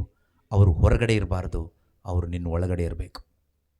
ನಿನ್ನ ಒಳಗಡೆ ನಿನ್ನ ಯಜಮಾನ ಇದ್ದರೆ ನಿನ್ನ ಜೀವನ ಬಾಳು ಬಂಗಾರವಾಗಿರ್ತದೆ. ಅವರು ಬಂದು ಏನು ಮಾಡ್ತಾರೆ? ಅವ್ರ ಒಳಗಡೆ ಬಂದು ಅವರ ರಾಜ್ಯವನ್ನು ಸ್ಥಾಪನೆ ಮಾಡ್ತಾರೆ. ಅವರು ಬಂದು ಎಲ್ಲವನ್ನು ಹೊಸದಾಗಿಸ್ತಾರೆ, ಹಳೆದನ್ನೆಲ್ಲ ಎತ್ತಿ ಬಿಸಾಡ್ತಾರೆ. ನಿನ್ನ ಒಳಗಡೆ ಸೈತಾನನ ಕಾರ್ಯವನ್ನು ನಾಶ ಮಾಡ್ತಾರೆ. ನಾಶ ಮಾಡಿ ಏನು ಮಾಡ್ತಾರೆ? ದೇವರ ಯೋಜನೆ ನಿನ್ನ ಒಳಗಡೆ ತುಂಬಿಸ್ತಾರೆ, ದೇವರ ಆಲೋಚನೆ ನಿನ್ನೊಳಗಡೆ ತುಂಬಿಸ್ತಾರೆ. ಯೇಸು ಸ್ವಾಮಿ ಹೇಳ್ತಾರೆ, ಯೋವಾನ ಶುಭ ಸಂದೇಶ 14ನೇ ಅಧ್ಯಾಯದಲ್ಲಿ 27ನೇ ವಾಕ್ಯದಲ್ಲಿ ಹೇಳ್ತಾರೆ, ನನ್ನ ಶಾಂತಿ ನಾನು ನಿನ್ನೊಳಗಡೆ ತುಂಬಿಸ್ತೀನಿ, ನನ್ನ ಸಮಾಧಾನ ನಾನು ನಿನ್ನೊಳಗಡೆ ತುಂಬಿಸ್ತೀನಿ. ಲೋಕ ಕೊಡುವ ರೀತಿಯಲ್ಲಿ ನಾನು ಕೊಡೋದಿಲ್ಲ. ಲೋಕ ಕೊಡೋದು ಅಂದ್ರೇನು? ಮನೆ ಕೊಟ್ಟು, ಊಟ ಕೊಟ್ಟು, ಬಟ್ಟೆ ಕೊಟ್ಟು, ಅದು ಕೊಟ್ಟು, ಇದು ಕೊಟ್ಟು ಅಲ್ವಾ? ನಾವು ದೇವ್ರ ಹತ್ರನೂ ಅದೇ ರೀತಿಯಲ್ಲಿ ಶಾಂತಿ ಸಮಾಧಾನ ಕೇಳ್ತೀವಿ. ದೇವರೇ, ಒಂದು ಮನೆ ಕಟ್ಕೊಟ್ಟು ಒಂದು ಶಾಂತಿ ಕೊಡಿ ಸ್ವಾಮಿ. ಒಂದು ಕೆಲಸ ಕೊಟ್ಟರೆ ಒಂದು ಶಾಂತಿ ಸಿಗುತ್ತೆ, ಕೆಲಸ ಕೊಡಿ ಸ್ವಾಮಿ. ಕೆಲಸ ಹೋಗ್ಬಿಟ್ರೆ ಶಾಂತಿ ಹೋಯ್ತು, ಮನೆ ಬಿದ್ದೋಗ್ಬಿಟ್ರೆ ಶಾಂತಿ ಹೋಯ್ತು. ದೇವರೇ, ಮಳೆ ಇಲ್ಲ, ಮಳೆ ಕೊಟ್ಟು ನಿಮಗೆ ಶಾಂತಿ ಕೊಡಿ ಅಂತ ಕೇಳ್ತೀವಿ. ಮಳೆ ಜಾಸ್ತಿ ಆಗೋಗ್ಬಿಟ್ರೆ, ದೇವರೇ ಮಳೆ ನಿಲ್ಲಿಸ್ರಿ, ಮಳೆ ನಿಲ್ಲಿಸಿ ಶಾಂತಿ ಕೊಡಿ ಅಂತ ಹೇಳ್ತೀವಿ ಅಲ್ವಾ? ನಾವು ಶಾಂತಿ ಹುಡ್ಕೋದು ಲೋಕದ ರೀತಿಯಲ್ಲಿ. ಆದರೆ ಈ ಸ್ವಾಮಿ ಹೇಳ್ತಾರೆ, ನಾನು ನನ್ನ ಒಳಗಡೆ ಇರೋ ಶಾಂತಿ ನಿಮಗೆ ಕೊಡ್ತೀನಿ. ಲೋಕದಲ್ಲಿರೋ ಶಾಂತಿ ಲೌಕಿಕವಾದ ರೀತಿಯಲ್ಲಿ ಅಲ್ಲ. ನನ್ನ ಶಾಂತಿಯ ವಿಶೇಷತೆ ಏನು ಗೊತ್ತಾ? ನಿನ್ನನ್ನು ಶಿಲುಬೆಗೆ ಜಡದಾಗಲೂ ನಿನ್ನ ಶತ್ರುವನ್ನು ಕ್ಷಮಿಸಲಿಕ್ಕಾಗುತ್ತೆ. ನನ್ನ ಶಾಂತಿ ಸಮಾಧಾನ ನಿನ್ನ ಒಳಗಡೆ ಇದ್ದರೆ. ಈಗ ನಿನ್ನ ಜೊತೆಯಲ್ಲಿರುವ ಗಂಡನ್ನೇ ಕ್ಷಮಿಸೋಕ್ಕಾಗಲ್ಲ ನಿನಗೆ. ನಿನ್ನ ಜೊತೆಯಲ್ಲಿ ಹುಟ್ಟಿದಂಥ ನಿನ್ನ ಮಕ್ಕಳನ್ನೇ ನಿನಗೆ ಕ್ಷಮಿಸ್ಲಿಕ್ಕೆ ಆಗೋದಿಲ್ಲ, ಸ್ವೀಕಾರ ಮಾಡಲಿಕ್ಕೆ ಆಗೋದಿಲ್ಲ. ಒಡ ಹುಟ್ಟಿದ ಸಹೋದರನಿಗೆ, ಸಹೋದರಿಗೆ ನಿನಗೆ ಕ್ಷಮೆ ಕೊಡ್ಲಿಕ್ಕೆ ಆಗೋದಿಲ್ಲ. ಬಾಯಲ್ಲಿ ಅಲ್ಲೇಲು ಪ್ರೈಸಲು ಹೇಳ್ತೀಯ, ನಿನಗೆ ಆಗೋದು ಇಲ್ಲ. ಯಾಕೆ ಅಂದರೆ ಹೃದಯ ತುಂಬ ದೂರ ಇದೆ. ಹೃದಯದೊಳಗಡೆ ಯಾವುದೋ ಹಸುಗಳು ಬಂದು ಮೇಯ್ತಾ ಇದೆ, ಹೊರಗಡೆ ಯಾವುದೋ ಪ್ರಾಣಿಗಳು ಬಂದು ಕುತ್ಕೊಬಿಟ್ಟಿದೆ. ಅಶಾಂತಿ ಎಂಬ ಪ್ರಾಣಿ ಬಂದು ಕುತ್ಕೊಂಡಿದೆ, ದ್ವೇಷ ಎಂಬ ಪ್ರಾಣಿ ಬಂದು ಕುತ್ಕೊಂಡಿದೆ. ನೆಮ್ಮದಿ ಇಲ್ಲ, ನೆಮ್ಮದಿ ಹಾಳಾಗ್ತಾ ಇದೆ. ಮನುಷ್ಯನಿಂದ ಹಾಳಾಗ್ತಾ ಇಲ್ಲ. ಯಾವ ಮನುಷ್ಯರು ನಮ್ಮ ಶತ್ರು ಅಲ್ಲ. ನಮ್ಮ ಶತ್ರು ಒಬ್ಬನೇ. ಬೈಬಲ್ ಹೇಳೋದು, ಶತ್ರುವಾದ ಪಿಶಾಚಿ, ಆರ್ ಎನಿಮಿ ಈಸ್ ಡೆವಿಲ್. ನಮ್ಮ ಶತ್ರು ಸೈತಾನ ಮಾತ್ರನೇ, ದುರಾತ್ಮ ಮಾತ್ರನೇ. ಅವನೇನು ಮಾಡ್ತಾನೆ? ಅವನು ನಿನ್ನ ಹೃದಯವನ್ನು ನೋಡ್ತಾನೆ. ನಿನ್ನ ಹೃದಯದ ಒಳಗಡೆ ನಿನ್ನ ಬಾಳಿನ ಯಜಮಾನ ಯೇಸು ಇಲ್ಲದೆ ಇದ್ದರೆ, ಆ ಸರ್ವಶಕ್ತನಾದ ದೇವರು ನಿನ್ನ ಒಳಗಡೆ ಇಲ್ಲದೆ ಇದ್ದರೆ, ಅವನು ನಿಧಾನ ಒಳಗಡೆ ಬರ್ತಾನೆ. ಬಾಗಿಲು ತೆಗೆದುಕೊಟ್ಟಿದ್ಯಾರೋ? ನೀನೇ. ಹೇಗೆ ಓಪನ್ ಮಾಡಿಕೊಟ್ಟೆ? 24 ಗಂಟೆ ಕೂತ್ಕೊಂಡು ಸಿನಿಮಾ ನೋಡಿ ನೋಡಿ ನೋಡಿ ಏನು ಪವಿತ್ರಾತ್ಮರು ಬರ್ತಾರ ಒಳಗಡೆ? ಖಂಡಿತವಾಗ್ಲೂ ಸೈತಾನನೇ ಒಳಗಡೆ ಬರ್ತಾನೆ. ಮೊಬೈಲ್ ಫೋನ್ ಇಟ್ಕೊಂಡು 24 ಗಂಟೆ ಫೇಸ್ಬುಕ್ಕು, ವಾಟ್ಸಪ್, ಯೂಟ್ಯೂಬ್ ಇದನ್ನೇ ನೋಡ್ತಾ ಕೂತ್ಕೊಂಡ್ರೆ ಮಕ್ಕಳು ಒಳಗಡೆ ಯಾರು ಬರ್ತಾರೆ? ಪರಿಶುದ್ಧಾತ್ಮರ ಬರ್ತಾರೆ. ಲೋಕದ ಆತ್ಮ ಬಂದು ಸೇರಿಕೊಳ್ಳುತ್ತೆ. ಆಮೇಲೆ ಅವ್ರು ಆಡೋದೆಲ್ಲ ಲೋಕದ ರೀತಿಯಲ್ಲೇ ಆಡ್ತಾರೆ. ನನ್ನ ಮಕ್ಕಳ ಜೀವನ ಉದ್ಧಾರ ಆಗಬೇಕು ಅಂದರೆ ಎಲ್ಲಿಂದ ಸಾಧ್ಯ? ಆಮೇಲೆ ಅವ್ರ ಒಳಗಡೆ ಕ್ರಿಸ್ತನು ಬರಬೇಕು, ಅವ್ರ ಒಳಗಡೆ ಯೇಸು ಬರಬೇಕು. ಅದಕ್ಕಿಂತ ಮೋಸ ಅಂದರೆ ಇಬ್ಬರು ಕೂತ್ಕೊಂಡು ಹರಟೆ ಹೊಡಿತಾ ಇರ್ತೀವಿ ಇನ್ನೊಬ್ಬರ ಬಗ್ಗೆ. ಯಾರು ಬಂದು ಸೇರ್ಕೊಳ್ತಾರೆ ಅವಾಗ? ಇಹಲೋಕದ ಅಧಿಪತಿಯಾದ ದುಷ್ಟ ಆತ್ಮ ಪಿಶಾಚಿ ಬಂದು ಸೇರಿಕೊಳ್ಳುತ್ತೆ. ಈ ರೀತಿಯಲ್ಲಿ ಪಿಶಾಚಿಗೆ ಬಾಗಿಲು ನೀವು ಓಪನ್ ಮಾಡಿಕೊಟ್ರೆ ನಿಮ್ಮ ಜೀವನದೊಳಗಡೆ, ನಿಮ್ಮ ಕುಟುಂಬದೊಳಗಡೆ ಅವನ ಸಾಮ್ರಾಜ್ಯ ಸ್ಥಾಪನೆ ಮಾಡ್ತಾನೆ. ಅವನೇನು ಮಾಡ್ತಾನೆ? ಅವನು ಬಂದುಬಿಟ್ಟು ಎಲ್ಲ ಒಡೆದಾಕ್ತಾನೆ.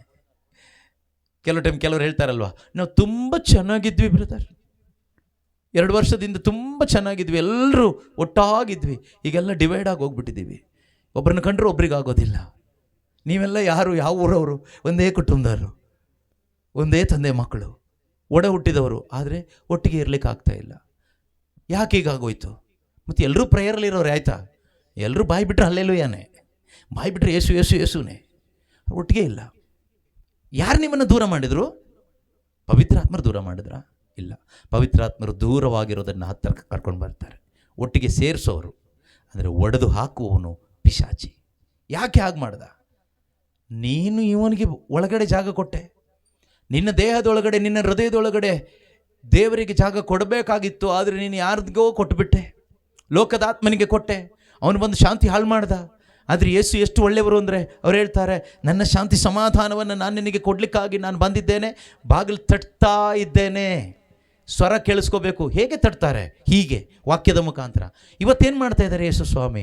ವಾಕ್ಯದ ಮುಖಾಂತರ ನಿಮ್ಮ ಹೃದಯದ ಬಾಗಿಲನ್ನು ತಟ್ತಾ ಇದ್ದಾರೆ, ನಿಮ್ಮ ಜೀವನದ ಬಾಗಿಲನ್ನು ತಟ್ತಾ ಇದ್ದಾರೆ. ಯಾಕೆ ತಟ್ತಾ ಇದ್ದಾರೆ? ನಿನ್ನೊಳಗಡೆ ಅವರಿಗೆ ಬರಲಿಕ್ಕೆ ಬಂದೇನು ಮಾಡ್ತಾರೆ? ಬಂದು ಸ್ವರ್ಗವನ್ನು ಸ್ಥಾಪನೆ ಮಾಡ್ತಾರೆ, ನಿನ್ನ ಹೃದಯದ ಒಳಗಡೆ ಅವರ ರಾಜ್ಯವನ್ನು ಸ್ಥಾಪನೆ ಮಾಡ್ತಾರೆ. He will establish his Kingdom in your heart. ನಿನ್ನ ಹೃದಯದ ಒಳಗಡೆ ಸ್ವರ್ಗ ರಾಜ್ಯವನ್ನು ಸ್ಥಾಪನೆ ಮಾಡ್ತಾರೆ, ಪ್ರೀತಿಯನ್ನು ಸ್ಥಾಪನೆ ಮಾಡ್ತಾರೆ, ಶಾಂತಿಯನ್ನು ಸ್ಥಾಪನೆ ಮಾಡ್ತಾರೆ, ನೀತಿಯನ್ನು ಸ್ಥಾಪನೆ ಮಾಡ್ತಾರೆ, ಪರಿಶುದ್ಧತೆಯನ್ನು ಸ್ಥಾಪನೆ ಮಾಡ್ತಾರೆ, ವಿಶ್ವಾಸವನ್ನು ಸ್ಥಾಪನೆ ಮಾಡ್ತಾರೆ, ದೈವ ಭಯವನ್ನು ಸ್ಥಾಪನೆ ಮಾಡ್ತಾರೆ, ಧೈರ್ಯವನ್ನು ತುಂಬಿಸ್ತಾರೆ, ಭರವಸೆಯನ್ನು ತುಂಬಿಸ್ತಾರೆ. ಇದೆಲ್ಲ ಬರಬೇಕಾದ್ರೆ ನೀವು ಇದಕ್ಕೋಸ್ಕರ ಸ್ಪೆಷಲ್ ಪ್ರೇಯರ್ ಮಾಡಿದರೆ ಸಿಗೋದಿಲ್ಲ, ಇದಕ್ಕೋಸ್ಕರ ಉಪವಾಸ ಇದ್ದು 3 ದಿನ ಕೂತ್ಕೊಂಡು ಕಾದ್ರೆ ಎಲ್ಲ ಸಿಗೋದಿಲ್ಲ. ಇದಕ್ಕೋಸ್ಕರ ಸುವಾರ್ತೆ ಆಲಿಸಬೇಕು, ದೇವರ ವಾಕ್ಯವನ್ನು ಆಲಿಸಬೇಕು, ದೇವರ ವಾಕ್ಯವನ್ನು ಆಲಿಸಿ ಮಾನಸಾಂತರ ಪಡಬೇಕು, ಹೃದಯವನ್ನು ದೇವರ ಕಡೆಗೆ ತಿರುಗಬೇಕು. ಆ ಕಡೆಗೆ ತಿರುಗಿದ್ರೆ, ದೇವರೇ ಇಷ್ಟು ದಿನ ಈ ದೇಹವನ್ನು, ಈ ಹೃದಯವನ್ನು ನಾನು ಪಿಶಾಚಿಗೆ ಬಿಟ್ಟುಕೊಟ್ಬಿಟ್ಟೆ, ಲೋಕಕ್ಕೆ ಬಿಟ್ಟುಕೊಟ್ಬಿಟ್ಟೆ. ಇಂದಿನಿಂದ ನನ್ನ ಈ ದೇಹವನ್ನು, ನನ್ನ ಈ ಜೀವನವನ್ನು ಯೇಸುವೆ ನಿನಗೆ ಬಿಟ್ಟುಕೊಡ್ತಾ ಇದ್ದೇನೆ ಕರ್ತನೇ, ಇದು ನಿನ್ನದು, ನಿನ್ನ ಪ್ರಾಪರ್ಟಿ ಇದು. ಆ ರೀತಿ ಅವ್ರಿಗೆ ಬಿಟ್ಟುಕೊಡ್ಬೇಕು, ಅವ್ರದ್ದು ಅವ್ರಿಗೆ ಕೊಡಿ, ದೇವ್ರದ್ದು ದೇವರಿಗೂ, ಸೀಸರಂದು ಸೀಸರ್ನಿಗೂ. ನೀವು ಸೀಸರ್ನ ಒಳಗಡೆ ಕೂರಿಸ್ಕೊಂಡಿದ್ದೀರಿ, ದೇವರನ್ನ ಚರ್ಚ್ ಒಳಗೆ ಕೂರಿಸ್ಬಿಟ್ಟಿದ್ದೀರಿ. ಯೇಸು ಚರ್ಚಲ್ಲಿದ್ದಾರೆ, ಸೀಸರ ಹೃದಯದೊಳಗಡೆ ಇದ್ದಾನೆ.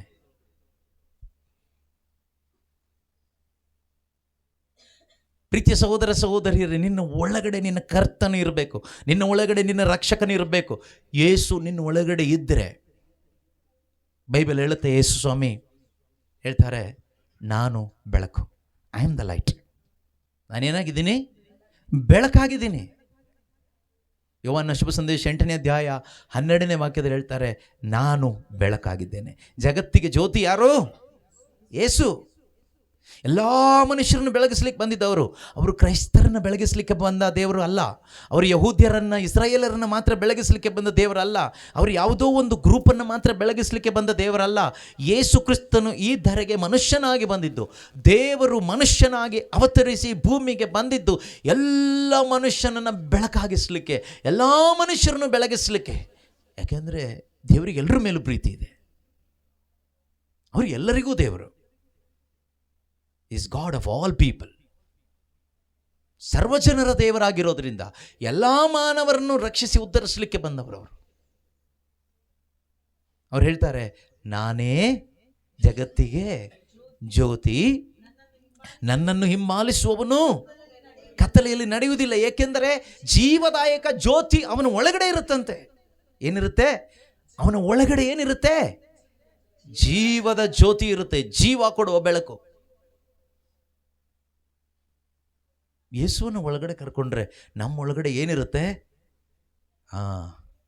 ಜೀವದಾಯಕ ಜ್ಯೋತಿ. ನಮಗೆ ನಿತ್ಯ ಜೀವ ಕೊಡುವಂತಹ ಬೆಳಕು ನಮ್ಮ ಒಳಗಡೆ ಇರ್ತದೆ. ಆಗ ನಮ್ಮ ಗಮನ ಯಾವ ಕಡೆಗೆ ಹೋಗುತ್ತೆ ಗೊತ್ತಾ? ಈ ಬೆಳಕು ನಮ್ಮ ಒಳಗಡೆ ಬಂದಮೇಲೆ, ಯೇಸು ಆಗಿರೋ ಬೆಳಕು ನಮ್ಮ ಒಳಗಡೆ ಬಂದಮೇಲೆ ನಮ್ಮ ಫೋಕಸ್ ಸ್ವರ್ಗದ ಕಡೆಗೆ ಹೋಗುತ್ತೆ. ಯೇಸು ಇಲ್ಲದೆ ಇದ್ರೆ ನಮ್ಮ ಫೋಕಸ್ ಯಾವ ಕಡೆಗೆ ಹೋಗುತ್ತೆ ಗೊತ್ತಾ? ಮನುಷ್ಯನ ಕಡೆಗೆ. ದುಡ್ಡು ನೋಡು, ಅವ್ರು ದುಡ್ಡಿಂದ ಇಷ್ಟು ದೊಡ್ಡ ಮನೆ ಕಟ್ಬಿಟ್ರು. ನಿನಗೆ ಯಾಕೆ ಪರವಸ್ತುಗಳ ಮೇಲೆ ಆಸೆ? ನಿನ್ನೊಳಗಡೆ ಯೇಸು ಇಲ್ಲದೆ ಇದ್ದಾಗ ಬೇರೆಯವ್ರನ್ನೇ ನೋಡ್ತೀಯ. ಅವ್ರ ಮನೆ ಕಟ್ಬಿಟ್ರು, ಅವ್ರ ಗಾಡಿ ತೊಗೊಂಡ್ಬಿಟ್ರು, ಅವರು ಮಕ್ಳಿಗೆ ಅಷ್ಟು ಓದಿಸ್ಬಿಟ್ರು, ಇವ್ರು ಇಷ್ಟು ಓದಿಸ್ಬಿಟ್ರು, ಅವ್ರು ಆ ಥರ ಡ್ರೆಸ್ ಹಾಕಿದ್ರು, ಈ ಥರ ಮೇಕಪ್ ಮಾಡಿದ್ರು, ಆ ಥರ ಒಡವೆ ತೊಗೊಂಡ್ರು, ಎಲ್ಲ ಅವ್ರು ಆ ಥರ ಚರ್ಚ್ ಕಟ್ಟಿದ್ರು, ದೊಡ್ಡ ಬಿಲ್ಡಿಂಗ್ ಕಟ್ಟಿದ್ರು. ಯಾವ ಬಿಲ್ಡಿಂಗ್ ಒಳಗಡೆ ವಾಸ ಮಾಡೋರಲ್ಲ ಯೇಸು ಸ್ವಾಮಿ. ಈ ಪ್ರಪಂಚದಲ್ಲಿ ದೇವರಿಗೆ ತಕ್ಕ ಬಿಲ್ಡಿಂಗ್ ಕಟ್ಟಿದವನು ಒಬ್ಬನೂ ಇಲ್ಲ. ಅದಕ್ಕೆ ದೇವ್ರಿಗೆ ಗೊತ್ತಿತ್ತು, ನನಗೆ ಸೂಟ್ ಆಗೋ ಬಿಲ್ಡಿಂಗ್ ನಾನೇ ಕಟ್ಕೊಳ್ತೀನಿ, ಈ ಮನುಷ್ಯನ ಕೈಲಿ ಕಟ್ಟೋಕ್ಕಾಗಲ್ಲ ಅಂತ ಹೇಳ್ಬಿಟ್ಟು ಅವರೇ ಜೀವ ಇರೋ ಒಂದು ಬಿಲ್ಡಿಂಗ್ ಕಟ್ಟಿದ್ರು. ಆ ಬಿಲ್ಡಿಂಗ್ ನೀನೇ ದೇವರ ಬಿಲ್ಡಿಂಗ್. ದೇವರಿಗೆ ವಾಸ ಮಾಡಲಿಕ್ಕೆ ದೇವರೇ ಪ್ಲ್ಯಾನ್ ಮಾಡಿ ಕಟ್ಟಿದ ಬಿಲ್ಡಿಂಗ್ ನೀನು. ಆದರೆ ಈ ಬಿಲ್ಡಿಂಗ್ ಒಳಗಡೆ ಅವರಿದ್ದಾರಾ? ಈ ಆಲಯದ ಒಳಗಡೆ ಅವರಿದ್ದಾರಾ? ಅವರಿಲ್ಲದೆ ಇದ್ದರೆ ಇವತ್ತೇ ನೀನು ಅವ್ರನ್ನ ಕರ್ಕೊಂಡು ಹೋಗಬೇಕು. ಅವ್ರನ್ನ ತುಂಬಿಸ್ಕೊಳ್ಳದೆ ನೀನು ಹೋಗ್ಬಿಟ್ರೆ ಖಂಡಿತವಾಗ್ಲೂ ಪ್ರೀತಿಯ ಸಹೋದರ ಸಹೋದರಿ, ನಿನ್ನ ಜೀವನ ದುಃಖದಲ್ಲಿ ಕಳಿಬೇಕಾಗ್ತದೆ. ನೀನು ಎಷ್ಟೇ ಪ್ರಾರ್ಥನೆ ಮಾಡಿದರೂ ಅದಕ್ಕೆ ಪರಿಹಾರ ಸಿಗಲ್ಲ. ಪ್ರಾರ್ಥನೆ ಅಲ್ಲ ಪರಿಹಾರ ಯೇಸು. ನಮ್ಮ ಕಷ್ಟಗಳಿಗೆ, ಸಂಕಟಗಳಿಗೆ, ದುಃಖಗಳಿಗೆ, ನೋವುಗಳಿಗೆ ಪರಿಹಾರ ಪ್ರಾರ್ಥನೆ ಅಲ್ಲ, ಉಪವಾಸವಲ್ಲ, ಯೇಸುವಿನ ಸಾನ್ನಿಧ್ಯ. ಯೇಸು ಕ್ರಿಸ್ತನು ನಮ್ಮ ಒಳಗಡೆ ಬರಬೇಕು. ಕ್ರಿಸ್ತನು ನಮ್ಮ ಒಳಗಡೆ ಇರುವುದೇ ನಮ್ಮ ಸಕಲ ದುಃಖಕ್ಕೂ, ಕಷ್ಟಕ್ಕೂ, ಸಂಕಟಕ್ಕೂ ಪರಿಹಾರ, ನಿಜವಾದ ಪರಿಹಾರ. ಆಮೇಲೆ ಪ್ರಾರ್ಥನೆ ಮಾಡಬೇಕು. ಇವತ್ತು ನಾವು ಪ್ರಾರ್ಥನೆ ಮಾಡ್ತೀವಿ ಹೇಗೆ ಅಂದರೆ, ಅವ್ರನ್ನ ಹೊರಗಡೆ ಇಟ್ಬಿಟ್ಟು. ಅವರೆಲ್ಲಿದ್ದಾರೆ? ಯೇಸು ಎಲ್ಲಿದ್ದಾರೆ? ಹೊರಗಡೆ ಇದ್ದಾರೆ. ಅವ್ರು ಎಲ್ಲಿ ಇರ್ಲಿಕ್ಕೆ ಬಯಸ್ತಾ ಇದ್ದಾರೆ?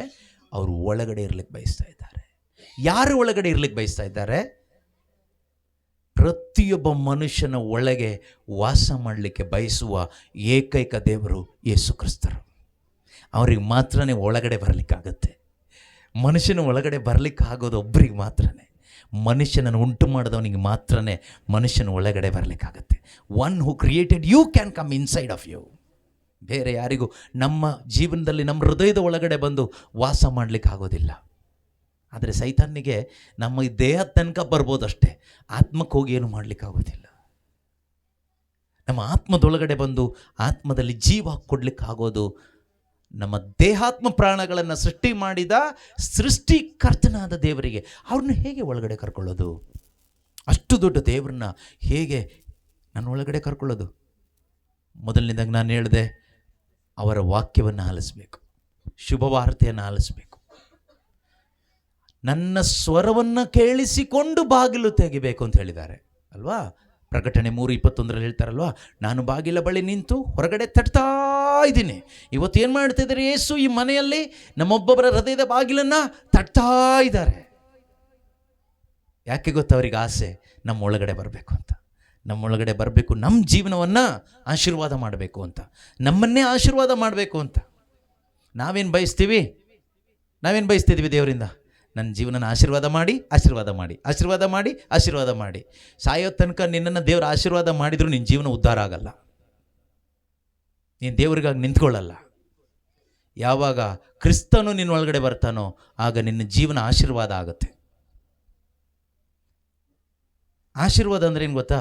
ಊಟ ಕೊಡಿ, ಬಟ್ಟೆ ಕೊಡಿ, ಮನೆ ಕೊಡಿ, ಸೌಖ್ಯ ಕೊಡಿ, ಫ್ರೀ ಟಿ.ವಿ ಕೊಡಿ, ವಾಷಿಂಗ್ ಮಿಷಿನ್ ಕೊಡಿ, ಕೆಲಸ ಕೊಡಿ, ಮದುವೆ ಮಾಡಿಸ್ರಿ, ಮಕ್ಕಳನ್ನ ಕೊಡಿ. ಇದೆಲ್ಲ ಆಶೀರ್ವಾದ. ಎಲ್ಲ ಆಶೀರ್ವಾದ ನಿನಗೆ ದಿನ ಕೊಡ್ತಾ ಇದ್ರು ನಿನ್ನ ಜೀವನ, ನಿನ್ನ ಆತ್ಮ ಉದ್ಧಾರ ಆಗಲ್ಲ, ರಕ್ಷಣೆ ಹೊಂದಲ್ಲ, ಸ್ವರ್ಗಕ್ಕೆ ಹೋಗೋಕ್ಕಾಗಲ್ಲ, ದೇವ್ರ ಮಗನಾಗ್ಲಿಕ್ಕಾಗಲ್ಲ, ದೇವ್ರ ಮಗಳಾಗ್ಲಿಕ್ಕಾಗೋದಿಲ್ಲ. ನೀನು ದೇವರ ಮಗನಾಗಿ, ದೇವರ ಮಗಳಾಗಿ ನಿನ್ನ ಆತ್ಮ ಉದ್ಧಾರ ಆಗಬೇಕಾದ್ರೆ, ಸ್ವರ್ಗ ರಾಜ್ಯಕ್ಕೆ ಹೋಗ್ಲಿಕ್ಕೆ ಆಗಬೇಕಾದ್ರೆ, ಸಹೋದರ ಸಹೋದರಿ, ನಿನ್ನ ಒಳಗಡೆ ಈ ಆಶೀರ್ವಾದ ಮಾಡುವಾತನ ಒಳಗಡೆ ಬರಬೇಕು. ಆಶೀರ್ವಾದ ಮಾಡುವಾತನು ಯೇಸು ಕ್ರಿಸ್ತನಾಗಿದ್ದಾನೆ. ಆತನನ್ನು ಒಳಗಡೆಗೆ ಬರಮಾಡ್ಕೋಬೇಕು. ಆಗೇನಾಗುತ್ತೆ? ಆಗ ಆಶೀರ್ವಾದ ಕೊಡಿ ಅಂತ ಭಿಕ್ಷೆ ಬೇಡಕ್ಕೆ ಹೋಗಲ್ಲ. ಎಲ್ಲೋ ನೀನೇ ಒಂದು ಆಶೀರ್ವಾದವಾಗಿ ಯೇಸುವನ್ನು ಸಾರ್ಲಿಕ್ಕಾಗಿ ಹೋಗ್ತೀಯ, ಶುಭ ಸಂದೇಶ ಸಾರ್ಲಿಕ್ಕಾಗಿ ಹೋಗ್ತೀಯ. ಈ ಯೇಸು ಕ್ರಿಸ್ತನ ಒಳಗಡೆ ಬರದೇ ಇದ್ದರೆ, ಡೈಲಿ ಚರ್ಚಿಗೆ ಹೋಗ್ತೀವಿ, ಪ್ರೇಯರ್ಗೆ ಹೋಗ್ತೀವಿ, ಧ್ಯಾನಗಳಿಗೆ, ಪ್ರಾರ್ಥನೆಗಳಿಗೆ, ಅಲ್ಲಿ ಇಲ್ಲಿ ಕೂಟಗಳಿಗೆ ಹೋಗ್ತೀವಿ. ಯಾಕೆ ಗೊತ್ತಾ? ಆಶೀರ್ವಾದ. ಇವತ್ತು ಕೂಟಗಳ ಟೈಟಲ್ ಏನು ಗೊತ್ತಾ? ಈ ಜ್ಯೋತಿಷಾಲೆಗಳೆಲ್ಲ ಇಟ್ಟಿರ್ತಾರಲ್ವ, ಆಶೀರ್ವಾದ ಕೂಟಗಳು. ನಿಮಗೇನು ಬೇಕು? ಸಂತಾನ ಭಾಗ್ಯ ಬೇಕಾ? ಸೌಖ್ಯ ಬೇಕಾ? ಅದ್ಭುತ ಬೇಕಾ? ಟಿ.ವಿ ಬೇಕಾ? ವಾಷಿಂಗ್ ಮಿಷಿನ್ ಬೇಕಾ? ಫ್ರಿಡ್ಜ್ ಬೇಕಾ? ನಿಮ್ಗೆ ಇಷ್ಟ ಬಂದಿದ್ದು ಬೇಕಾ? ಬನ್ನಿ, ನಮ್ಮ ಕೂಟಕ್ಕೆ ಬನ್ನಿ, ನಾವು ಕೊಡ್ತೀವಿ. ಸೊ ಜ್ಯೋತಿಷಾಲೆಗಳಲ್ಲೂ ಹಾಗೇನಿದೆ. ಈಗ ಅವ್ರಿಗೆ ಬಿಸ್ನೆಸ್ ಇಲ್ಲ, ಯಾಕೆಂದರೆ ಇವರು ಜಾಸ್ತಿ ಆಗಿಬಿಟ್ಟಿದ್ದಾರೆ. ಆಶೀರ್ವಾದ ಕೂಟಗಳು, ಕಂಪನಿಗಳು ಜಾಸ್ತಿ ಆಗಿರೋದ್ರಿಂದ ಅನೇಕ ಜ್ಯೋತಿಷಾಲೆಗಳು ಪಾಪ ಅವರಿಗೆ ಯಾರು ಹೋಗೋರಿಲ್ಲ, ಎಲ್ಲ ಇಲ್ಲಿ ಬಂದು ಸೇರ್ಕೊಬಿಟ್ಟಿದ್ದಾರೆ. ಈಗ ಏನು ಮಾಡೋದು? ದುರದೃಷ್ಟ. ಸತ್ಯದ ಅರಿವಿಲ್ಲ. ಮೂಢತನದಲ್ಲಿ, ಮೂರ್ಖತನದಲ್ಲಿ, ಅವಿಶ್ವಾಸದಲ್ಲಿ ಕ್ರಿಸ್ತನನ್ನು ಮಾರಾಟ ಮಾಡಿಕೊಂಡು ನಾವು ದುಡ್ಡು ಮಾಡ್ಕೊಂಡು ಬದುಕ್ತಾ ಇದ್ದೀವಿ, ಹೆಸರು ಮಾಡ್ಕೊಂಡು ಬದುಕ್ತಾ ಇದ್ದೀವಿ. Shame on you. ಪ್ರೀತಿಯ ಸಹೋದರ ಸಹೋದರಿಯರೇ, ಯೇಸು ಕ್ರಿಸ್ತರು ಬಂದಿದ್ದು ಜೀವ ಕೊಡಲಿಕ್ಕೆ, ನಿತ್ಯ ಜೀವ ಕೊಡಲಿಕ್ಕೆ. ಆ ಯೇಸು ಕ್ರಿಸ್ತನನ್ನು ಒಳಗಡೆ ಕರ್ಕೋಬೇಕು. ಯಾರು ಕರ್ಕೋಬೇಕು ಕೇಳಿದರೆ, ಪ್ರಪಂಚದಲ್ಲಿರೋ ಪ್ರತಿಯೊಬ್ಬ ಮನುಷ್ಯನೂ ಕರ್ಕೋಬೇಕು. ಅವರು ಇವರು ಅಂತ ಇಲ್ಲ. ಯೇಸು ಕ್ರಿಸ್ತರು ಶಿಲುಬೆ ಮೇಲೆ ಸತ್ತಿದ್ದು ಯಾವುದೋ ಒಂದು ಗ್ರೂಪಿಗಲ್ಲ, ಎಲ್ಲ ಮಾನವರಿಗಾಗಿ. ಯೋಹಾನ ಸುವಾರ್ತೆ ಅಧ್ಯಾಯ 1:29 ಸ್ನಾನಿಕ ಯೋಹಾನರು ಯೇಸುವನ್ನು ತೋರಿಸಿ ಹೇಳ್ತಾರೆ, ಇಗೋ ನೋಡಿ, ಬಲಿ ಅರ್ಪಣೆಗಾಗಿ ದೇವರು ನೇಮಿಸಿರುವ ಕುರಿಮರಿ, ಲೋಕದ ಪಾಪವನ್ನು ಪರಿಹಾರ ಮಾಡೋರು ಇವರೇ.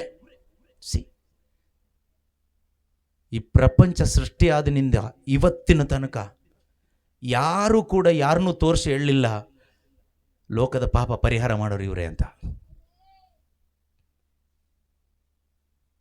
ಆದರೆ ಒಬ್ಬರನ್ನ ಮಾತ್ರ ತೋರಿಸಿ ಒಂದ್ಸರಿ ಹೇಳಿದರು, ಲೋಕದ ಪಾಪ ಪರಿಹಾರ ಮಾಡಲಿಕ್ಕೆ ಒಬ್ಬರು ಬಂದಿದ್ದಾರೆ, ಅವರೇ ಆ ಯೇಸು. ಫಾಲೋ ಹಿಮ್, ಆತನನ್ನು ಹಿಂಬಾಲಿಸ್ರಿ ಅಂತ. ಪ್ರೀತಿಯ ಸಹೋದರ ಸಹೋದರಿಯರೇ, ಯೇಸು ಬಂದಿದ್ದು ಒಬ್ಬನ ಪಾಪ ಪರಿಹಾರ ಮಾಡಲಿಕ್ಕಲ್ಲ, ಒಂದು ಗುಂಪಿನ, ಒಂದು ಸಮುದಾಯದ ಪಾಪ ಪರಿಹಾರ ಮಾಡಲಿಕ್ಕಲ್ಲ, ಇಡೀ ಲೋಕದ ಎಲ್ಲ ಮನುಷ್ಯರ ಪಾಪವನ್ನು ಪರಿಹಾರ ಮಾಡಲಿಕ್ಕೆ ಯೇಸು ಈ ಭೂಮಿಗೆ ರಕ್ಷಕನಾಗಿ ಬಂದಿತ್ತು. ಎಲ್ರಿಗೂ ಹೊಸ ಮನೆ ಕಟ್ಕೊಡ್ಲಿಕ್ಕೆ ಬಂದಿದ್ದಲ್ಲ ಜೀಸಸ್. ಕೆಲವು ಟೈಮ್ ನೀವು ಕೇಳಿಸ್ಕೊಂಡಿರ್ಬೋದು, ನೀವು ನಮ್ಮ ಪ್ರಾರ್ಥನೆಗೆ ಬನ್ನಿ, ಹೊಸ ಮನೆ ಸಿಗುತ್ತೆ. ನೀವು ನಮ್ಮ ಪ್ರಾರ್ಥನೆಗೆ ಬನ್ನಿ, ಆಯಿತಾ, ಡೈಲಿ ಪ್ರೇಯರ್ಗೆ ಜಾಯಿನ್ ಆಗ್ತಾ ಇರಿ. ವೆಬ್ಎಕ್ಸ್ ಆ್ಯಪಲ್ಲಿ ಇದೆ, ಅಲ್ಲಿ ಇಲ್ಲಿ ಪ್ರೇಯರ್ ಮಾಡ್ತೀವಲ್ವಾ, ಡೈಲಿ ಬರ್ತಾ ಇರಿ. ನಿಮಗೆ ಮನೆ ಇಲ್ವಾ? ಮನೆ ಕೊಟ್ಟೇ ಕೊಡ್ತಾರೆ ದೇವರು. ಯೇಸು ಬಂದಿದ್ದು ಮನೆ ಇಲ್ಲಿದ್ದವನಿಗೆ ಮನೆ ಕಟ್ಸ್ಕೊಡ್ಲಿಕ್ಕಲ್ಲ, ಅದು ಗೌರ್ಮೆಂಟ್ ಅವರು ಮಾಡ್ತಾರೆ, ಅದಕ್ಕೆ ಜೀಸಸ್ ಬೇಕಾಗಿಲ್ಲ. ನಿಮ್ಮ ಕಾಯಿಲೆ ಎಲ್ಲ ವಾಸಿ ಮಾಡ್ತಾರೆ, ಅದಕ್ಕೆ ಒಳ್ಳೊಳ್ಳೆ ಆಸ್ಪತ್ರೆಗಳಿದೆ, ಗೌರ್ಮೆಂಟಲ್ಲಿ ಫ್ರೀನೂ ಇದೆ. ಮತ್ತು ಯೇಸು ಅದ್ಭುತ ಸ್ವರೂಪಿ. ಅವ್ರ ಚಿತ್ತ ಇದ್ದರೆ ಬೇಕಾದವನಿಗೆ ಸೌಖ್ಯ ಅವ್ರಿಗೆ ಕೊಡಲಿಕ್ಕಾಗುತ್ತೆ, ಮನೆ ಬೇಕಾದವನಿಗೆ ಮನೆ ಕೊಡಲಿಕ್ಕೂ ಆಗುತ್ತೆ. ಅದೇ ರೀತಿ ಮನೆ ಇರೋನ್ನ ಮನೆ ಖಾಲಿ ಮಾಡಿಸ್ಲಿಕ್ಕೂ ಆಗುತ್ತೆ. ಎಷ್ಟೋ ಜನ ಮನೆ ಮಠ ಎಲ್ಲ ಬಿಟ್ಟು ಕಾಡಲ್ಲಿ ಹೋಗಿ ಬದುಕಿದ್ದಾರೆ ಯೇಸುವಿಗೋಸ್ಕರ. God can do anything. ನಾನು ಮನೆ ಕೊಡೋದಿಲ್ಲ ಅಂತಲ್ಲ ಹೇಳ್ತಾ ಇರೋದು, ಸೌಖ್ಯ ಕೊಡೋಕೆ ಆಗೋದಿಲ್ಲ ಅಂತಲ್ಲ ಹೇಳ್ತಾ ಇರೋದು. He can do anything. ದೇವರಿಗೆ ಅಸಾಧ್ಯ ಯಾವುದೂ ಇಲ್ಲ. ಲೂಕ 1:37, ಮಾನವನಿಗೆ ಅಸಾಧ್ಯ, ದೇವರಿಗೆ ಎಲ್ಲವೂ ಸಾಧ್ಯ. ಮಾನವನಿಗೆ ಅಸಾಧ್ಯ. ನೀವು ಮಾಡಿ ನೋಡಿ, ಬೇಕಾದ್ರೆ ಪ್ರಾರ್ಥನೆ ಮಾಡಿ ಮಾಡಿ ಮಾಡಿ ಯಾರಿಗಾದರೂ ಒಬ್ರಿಗೆ ಕಾಯಿಲೆ ವಾಸಿ ಮಾಡಿ ನೋಡೋಣ. ಒಬ್ರಿಗೆ ಮಾಡ್ತೀರಿ, ಇಬ್ರಿಗೆ ಮಾಡ್ತೀರಿ, 3ನೇ ಜನಕ್ಕೆ ಮಾಡಿ ನೋಡೋಣ, ಎಲ್ರಿಗೂ ಮಾಡಿ ನೋಡೋಣ. ಆಗಲ್ಲ. ಯಾವುದೋ 3 ಜನಕ್ಕಾಗಿದ್ದು ಹಿಡ್ಕೊಂಡು ನಾವು ಪೇಪರಲ್ಲಿ, ನ್ಯೂಸ್ ಪೇಪರಲ್ಲಿ, ಟಿ ವಿಯಲ್ಲಿ, ಸೋಷಿಯಲ್ ಮೀಡಿಯಾದಲ್ಲಿ ಹಾಕಿ ಪಾಪ್ಯುಲರ್ ಆಗ್ತೀವಿ ಅಷ್ಟೇ. ಎಲ್ಲರಿಗೂ ಮಾಡಿ ನೋಡೋಣ, ಯಾವಾಗಲೂ ಮಾಡಿ ನೋಡೋಣ. ಓಕೆ, ಎಲ್ಲ ಅದ್ಭುತ ಮಾಡಿ ಸಾಯ್ದೇನೆ ಒಂದು ಅದ್ಭುತ ಮಾಡಿ ನೋಡೋಣ. ನಾನು ಸಾಯ್ದೆ ಬದುಕಬೇಕು, ಕಾಯಿಲೆ ಇರಬಾರ್ದು, ಕಷ್ಟ ಇರಬಾರ್ದು, ಯಾವ ತೊಂದರೆ ಇರದೆ ಸಾಯ್ದೆ ಬದುಕಬೇಕು ಅಂಥ ಅದ್ಭುತ ಮಾಡಲಿಕ್ಕೆ ಒಬ್ಬರಿಗಾಗುತ್ತೆ, ಯೇಸುವಿಗೆ ಮಾತ್ರ. ಮರಣವನ್ನು ಜಯಿಸಿದ ಒಬ್ಬನಿಗೆ ಮಾತ್ರ, ಮರಣದ ಮೇಲೆ ಅಧಿಕಾರವುಳ್ಳ ಒಬ್ಬನಿಗೆ ಮಾತ್ರ ಮರಣವಿಲ್ಲದ ಜೀವನವನ್ನು ಕೊಡಲಿಕ್ಕಾಗತ್ತೆ, ಅಮರ ಜೀವವನ್ನು ಕೊಡಲಿಕ್ಕಾಗತ್ತೆ. ಅದು ಯೇಸು ಕ್ರಿಸ್ತನಿಗೆ ಮಾತ್ರ, ದೇವರಿಗೆ ಮಾತ್ರ ಸಾಧ್ಯ. Only god can do it. ಮನುಷ್ಯನಿಗೆ ಅದಾಗೋದಿಲ್ಲ, ಯಾವ ಮನುಷ್ಯನಿಗೂ ಆಗೋದಿಲ್ಲ, ಯಾವ ಪ್ರವಾದಿಗೂ ಆಗೋದಿಲ್ಲ, ಯಾವ ಬೋಧಕನಿಗೂ ಆಗೋದಿಲ್ಲ, ಯಾವ ಪ್ರೇಯರ್ ಗ್ರೂಪ್ ಲೀಡರ್ಗೂ ಆಗೋದಿಲ್ಲ, ಯಾವ ಮನುಷ್ಯನಿಗೂ ಆಗೋದಿಲ್ಲ. ಅದ್ಭುತಗಳನ್ನ ಮಾಡ್ಬೋದು, ಅಳಿದು ಹೋಗುವ ಅನೇಕ ಅದ್ಭುತಗಳನ್ನ ಮಾಡ್ಬೋದು. ಅದನ್ನು ಹುಡ್ಕೊಂಡು ಹೋಗಿ ಹೋಗಿ ನಮ್ಮ ಟೈಮು ವೇಸ್ಟು, ದುಡ್ಡು ವೇಸ್ಟು, ಎನರ್ಜಿ ವೇಸ್ಟು, ಎಲ್ಲ ವೇಸ್ಟ್. ಪ್ರೀತಿಯ ಸಹೋದರ ಸಹೋದರಿಯರೇ, ನಾವು ಯಾಕೆ ಈ ರೀತಿ ಅಲೆಮಾರಿಗಳ ಥರ ಓಡ್ತೀವಿ ಅಂದರೆ, ಯೇಸು ಇಲ್ಲದೆ ಇರೋದ್ರಿಂದ. ಹಾಗಾದರೆ ಯೇಸು ಇದ್ದರೆ ಓಡಲ್ವಾ? ಓಡ್ತೀವಿ. ಯಾಕೆ ಓಡ್ತೀವಿ ಗೊತ್ತಾ? ಇನ್ನೂ ಹೆಚ್ಚಾಗಿ ನೀನು ಬೇಕಪ್ಪ, ಇನ್ನೂ ಹೆಚ್ಚಾಗಿ ನಿನ್ನ ವಾಕ್ಯ ಬೇಕಪ್ಪ, ಅದಕ್ಕಾಗಿ ಓಡ್ತೀವಿ. ಆಶೀರ್ವಾದ ಬೇಕಪ್ಪ ಅಂತ ಓಡೋದಿಲ್ಲ. ಯಾಕೆ ಓಡೋದಿಲ್ಲ ಗೊತ್ತಾ? ಆಶೀರ್ವಾದ ಕೊಡುವಾತನ ಒಳಗಡೆ ಇರುವಾಗ ಆಶೀರ್ವಾದ ಹೊಡ್ಕೊಂಡು ಹೋಗೋದು ಮೂರ್ಖತನ ಅಲ್ವಾ? ಆಶೀರ್ವಾದ ಕೊಡುವಾತನ ಒಳಗಡೆ ಇರುವಾಗ ಯಾವ ಆಶೀರ್ವಾದ ಹೊಡ್ಕೊಂಡು ಹೋಗ್ತೀರಾ? ನಾವೆಂಥ ಅವಿಶ್ವಾಸದಲ್ಲಿ ಬದುಕ್ತಾ ಇದ್ದೀವಿ ಇವತ್ತು. ನಾವು ಮಾಡೋ ಪ್ರಾರ್ಥನೆಗಳು ಅವಿಶ್ವಾಸದ ಪ್ರಾರ್ಥನೆಗಳೇ. ಕಣ್ಣುಗಳನ್ನ ಮುಚ್ಚಿ ಎಲ್ಲರೂ ಆಶೀರ್ವಾದಕ್ಕಾಗಿ ಪ್ರಾರ್ಥಿಸೋಣ ಅಂತ ಹೇಳುವಾಗ ಅದರ ಅರ್ಥ ಏನು? ಅದು ಒಂದು ರೀತಿ ಅವಿಶ್ವಾಸದ ಪ್ರಾರ್ಥನೆ. ಯೇಸು ಸ್ವಾಮಿ ಏನು ಹೇಳ್ತಾರೆ? ಮತ್ತಾಯನ ಶುಭ ಸಂದೇಶ 6ನೇ ಅಧ್ಯಾಯ 33ನೇ ವಚನದಲ್ಲಿ ಹೇಳ್ತಾರೆ, ನೀನು ಮೊದಲು ಏನು ಹುಡುಕು? ಆಶೀರ್ವಾದ ಹುಡುಕು. ಹೌದಾ? ನೀನು ಮೊದಲು ದೇವರ ರಾಜ್ಯ ಹುಡುಕು. ದೇವರ ರಾಜ್ಯ ಹುಡುಕಬೇಕಂದ್ರೆ ಈ ದೇವರ ರಾಜ್ಯ ಸ್ಥಾಪನೆ ಮಾಡೋರು ಯಾರು? ಯೇಸು. ಯೇಸು ಈ ಭೂಮಿಗೆ ಬಂದಿದ್ದು ಮನುಷ್ಯನ ಹೃದಯದಲ್ಲಿ ದೇವರ ರಾಜ್ಯವನ್ನು ಸ್ಥಾಪನೆ ಮಾಡಲಿಕ್ಕೆ. ನಾವು ನಮ್ಮೊಳಗಡೆ ನಮ್ಮದೇ ರಾಜ್ಯ ಸ್ಥಾಪನೆ ಮಾಡ್ಕೊಂಡು ಬದುಕ್ತಾ ಇರ್ತೀವಿ. ನಮ್ಮದೇ ಒಂದು ರಾಜ್ಯ ಇದೆ ನಮ್ಮೊಳಗಡೆ. ನಾನು ಹೇಳಿದ್ದಾಗಬೇಕು, ನಾನು ಅಂದ್ಕೊಂಡಿದ್ದಾಗಬೇಕು, ನಾನು ಪ್ರಾರ್ಥನೆ ಮಾಡಿದ್ದೇ ಆಗಬೇಕು, ನಾನು ಕನಸು ಕಂಡಿದ್ದೇ ಆಗಬೇಕು, ನಾನು ತೀರ್ಮಾನ ಮಾಡಿದ್ದೇ ಆಗಬೇಕು. ಈ ಹಠಮಾರಿಯ ಒಂದು ಆತ್ಮ ಎಷ್ಟೋ ಜನರ ಒಳಗಡೆ ಇರೋದ್ರಿಂದನೇ ನಮ್ಮ ಜೀವನ ಹಾಳಾಗಿ ಹೋಗ್ತಾ ಇರೋದು. ಬಿಟ್ಟು ಕೊಡು ಹಠಮಾರಿತನವನ್ನು. ದೇವರೇ, ನಾನೇನೂ ಅಲ್ಲ, ನೀನೇ ಎಲ್ಲ, ನಿನ್ನ ಇಚ್ಛೆ ನೆರವೇರಲಿ. ಈಗೋ ಕರ್ತನ ದಾಸಿ, ನಿನ್ನ ಇಚ್ಛೆ ನನ್ನಲ್ಲಿ ನೆರವೇರಲಿ ಅಂತ ಬಿಟ್ಟು ಕೊಟ್ಟು ನೋಡು. ಯೇಸು ಒಳಗಡೆ ಬರ್ತಾರೆ, ಪರಿಶುದ್ಧಾತ್ಮನ ಒಳಗಡೆ ಬರ್ತಾರೆ. He will take the control of your life. ನಿನ್ನ ಜೀವನದ ನಿಯಂತ್ರಣ ಅವ್ರು ತೆಗೆದುಕೊಳ್ತಾರೆ. ನೀನು ಡ್ರೈವರ್ ಸೀಟಲ್ಲಿ ಕುತ್ಕೊಂಡು ಜೀಸಸ್ಗೆ ನೀನು ಇವತ್ತು ಯಾವ ಸೀಟ್ ಕೊಟ್ಟಿದ್ಯಾ ಗೊತ್ತಾ? ಕ್ಲೀನರ್ ಸೀಟ್ ಕೊಟ್ಟಿದ್ಯಾ ಬಸ್ಸಲ್ಲಿ. ಆವಾಗ ಗಾಡಿ ಯಾವ ಕಡೆ ಓಡುತ್ತೆ? ನೀನು ಯಾವ ಕಡೆ ಓಡಿಸ್ತೀಯೋ ಆ ಕಡೆನೇ ಓಡುತ್ತೆ. ಯೇಸು ಎಲ್ಲಿದ್ದಾರೆ? ಲಾಸ್ಟ್ ಸೀಟಲ್ಲಿ ಡೋರ್ ಹತ್ರ ಕ್ಲೀನರ್ ಆಗಿ ನಿಂತ್ಕೊಂಡಿದ್ದಾರೆ. ನೀವು ಪ್ರಾರ್ಥನೆ ಮಾಡೋದೇನು? ದೇವರೇ, ನನ್ನ ಜೀವನವನ್ನು ಬೆಳಕಿನಲ್ಲಿ ನಡೆಸಿರಿ ಸ್ವಾಮಿ.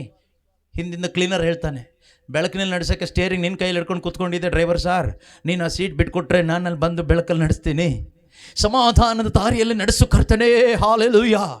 ನೀನು ವೈಬ್ರೇಷನ್ ಎಲ್ಲ ಹಾಕಿ ನಡ್ಕ ಕೊಟ್ಟು ಎಕ್ಸ್ಟ್ರಾ ಬಾಸ್ ಕೊಟ್ಟು ಹೇಳೋದ್ರಿಂದ ನಿನ್ನ ಸಮಾಧಾನದ ದಾರಿಯಲ್ಲಿ ಜೀವನ ಹೋಗೋದಿಲ್ಲ.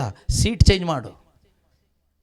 ಕ್ಲೀನರ್ ಸೀಟ್ ಕೊಟ್ಟಿರ್ತಕ್ಕಂಥ ಜೀಸಸ್ನ ಕರೆದು ಡ್ರೈವಿಂಗ್ ಸೀಟಲ್ಲಿ ಕೂರಿಸು. ನೀನು ಹೋಗಿ ಕ್ಲೀನರ್ ಸೀಟಲ್ಲಿ ನಿಂತ್ಕೋ. ಆಗ ನಿನ್ನ ಜೀವನ ಸುಗಮವಾಗಿ ಹೋಗುತ್ತೆ, ಶಾಂತಿಯ ದಾರಿಯಲ್ಲಿ ಹೋಗುತ್ತೆ, ಸಮಾಧಾನದ ದಾರಿಯಲ್ಲಿ ಹೋಗುತ್ತೆ. ಆ ನಂದು ನನಗೆಲ್ಲ ಗೊತ್ತು, ನಾನೆಲ್ಲ ಮಾಡ್ತೀನಿ, ನನಗೆಲ್ಲ ಗೊತ್ತು ಅಂತಕ್ಕಂಥದ್ದನ್ನು ಬಿಡು. ಆಟಮಾರಿತನ ಬಿಡು. ನನಗೇನು ಗೊತ್ತಿಲ್ಲ ದೇವರೇ, ನಾನೊಬ್ಬ ಪಾಪಿ, ನಿನ್ನ ಮುಂದೆ ನಿಲ್ಲುವ ಯಾವ ಯೋಗ್ಯತೆ ನನಗಿಲ್ಲ. I am not worthy. ಯೋಗ್ಯತೆ ಇಲ್ಲ, ನಾನು ಪಾಪಾತ್ಮ ಸ್ವಾಮಿ. ಪೇತ್ರ ಹೇಳ್ತಾನೆ, ರಾಶಿ ಮೀನು ಯೇಸು ಸ್ವಾಮಿ ಹಿಡಿದು ಕೊಟ್ಟರು. ಮೀನಿನ ರಾಶಿ ನೋಡಲಿಲ್ಲ ಅವನು. ಮೀನಿನ ರಾಶಿ ನೋಡಿದ್ರು ಆ ರಾಶಿನ ಕೈ ಹಾಕಿ ಸ್ತೋತ್ರ ಹೇಳಲಿಲ್ಲ. ಸ್ತೋತ್ರ ಏಸಯ್ಯ, ಇಷ್ಟು ಮೀನು ಹಿಡ್ಕೊಟ್ಟೆ ಅಲ್ಲ, ಕೋಟಿ ಸ್ತೋತ್ರ ಅಂತ ಹೇಳಲಿಲ್ಲ. ಸ್ವಾಮಿ, ನನ್ನ ಪಾಪಾತ್ಮ, ನನ್ನಿಂದ ದೂರ ಇರಿ. ನಿಮ್ಮಲ್ಲಿ ಎಷ್ಟು ಜನ ಅದ್ಭುತ ಕಂಡ್ಮೇಲೆ ಯೇಸುನ ಕಂಡಿದ್ದೀರಿ? ಅದ್ಭುತ ಕಂಡ್ಮೇಲೆ ಅದ್ಭುತದ ಮೇಲೆ ಅದ್ಭುತ ಕಂಡಿರ್ಬೋದು. ಕೆಲವರು ಏನೂ ಕಾಣಲಿಲ್ಲ ಅಂತ ಕಾಣಲಿಕ್ಕೋಸ್ಕರ ಬಂದಿರ್ಬೋದು.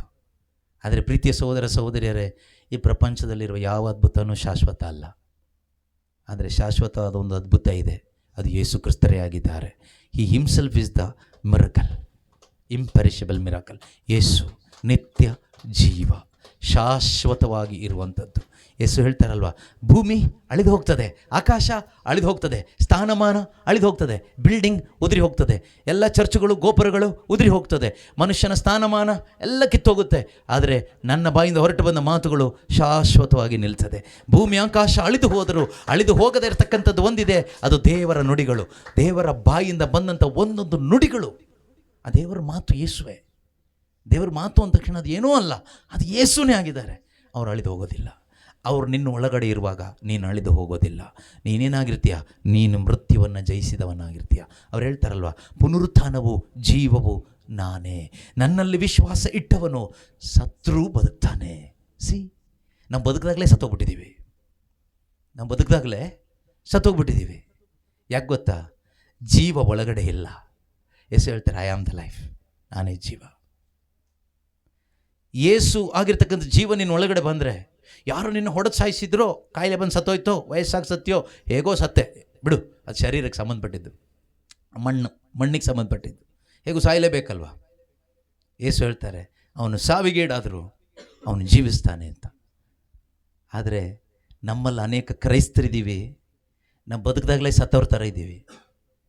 ನಿರಾಶೆ, ಭಯ, ದುಃಖ, ಟೆನ್ಷನ್, ಈ ಲೋಕದ ಈ ಜಂಜಾಟ, ಭಾರ ಎಲ್ಲ ತುಂಬಿಸ್ಕೊಂಡು, ಯಾಕಪ್ಪ ಇಂಥ ಕಷ್ಟ ಕೊಟ್ಬಿಟ್ಟೆ. ಏನೋ ಅವ್ರು ನಿಮಗೆ ಕಷ್ಟ ಕೊಟ್ಟಿರೋ ಥರ, ನೀವು ಅವ್ರಿಗಿಂತ ತುಂಬ ಒಳ್ಳೆಯವರು ಅನ್ನೋ ರೀತಿಯಲ್ಲಿ. ನಮ್ಮ ಅವಿಶ್ವಾಸ ನೋಡಿ. ನಾವು ದೇವರಿಗೆ ಎಷ್ಟು ಕಷ್ಟ ಕೊಡ್ತಾ ಇದ್ದೀವಿ ಗೊತ್ತಾ? ನಾವು ಯೇಸುವಿಗೆ ಎಷ್ಟು ಕಷ್ಟ ಕೊಡ್ತಾ ಇದ್ದೀವಿ ಗೊತ್ತಾ? ಏನು ಕಷ್ಟ? ಅವ್ರನ್ನ ಬಾಗಿಲಿಂದ ಹೊರಗಡೆ ಇಟ್ಟಿರೋದೇ ಕಷ್ಟ.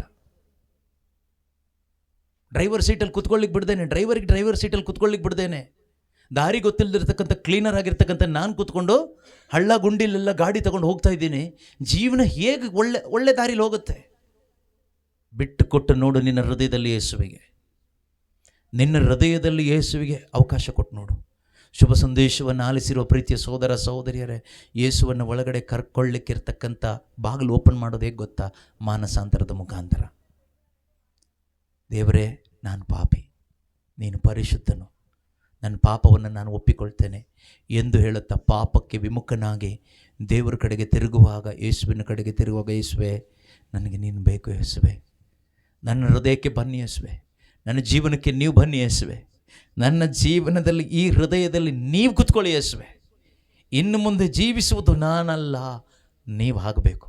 ಪೌಲರು ಹೇಳ್ತಾರಲ್ವ, ಗಲಾತ್ಯ 2:20 ಹೇಳ್ತಾರೆ, ಇನ್ನು ಮುಂದೆ ಜೀವಿಸುವುದು ನಾನಲ್ಲ. ಮತ್ತು ನಾನೇನದೆ? ನಾನು ಶಿಲುಬೆ ಮೇಲೆ ಸತ್ತೋಗ್ಬಿಟ್ಟೆ. ಯಾವಾಗ? 2000 ವರ್ಷಗಳ ಹಿಂದೆ. ಅವಾಗ ಹುಟ್ಟಲಿಲ್ವಲ್ಲ ನಾನು ಹುಟ್ಟೋಕ್ಕಿಂತ ಮುಂಚೆನೇ ನಾನು ಸತ್ತೋಗ್ಬಿಟ್ಟೆ. ಹೇಗೆ?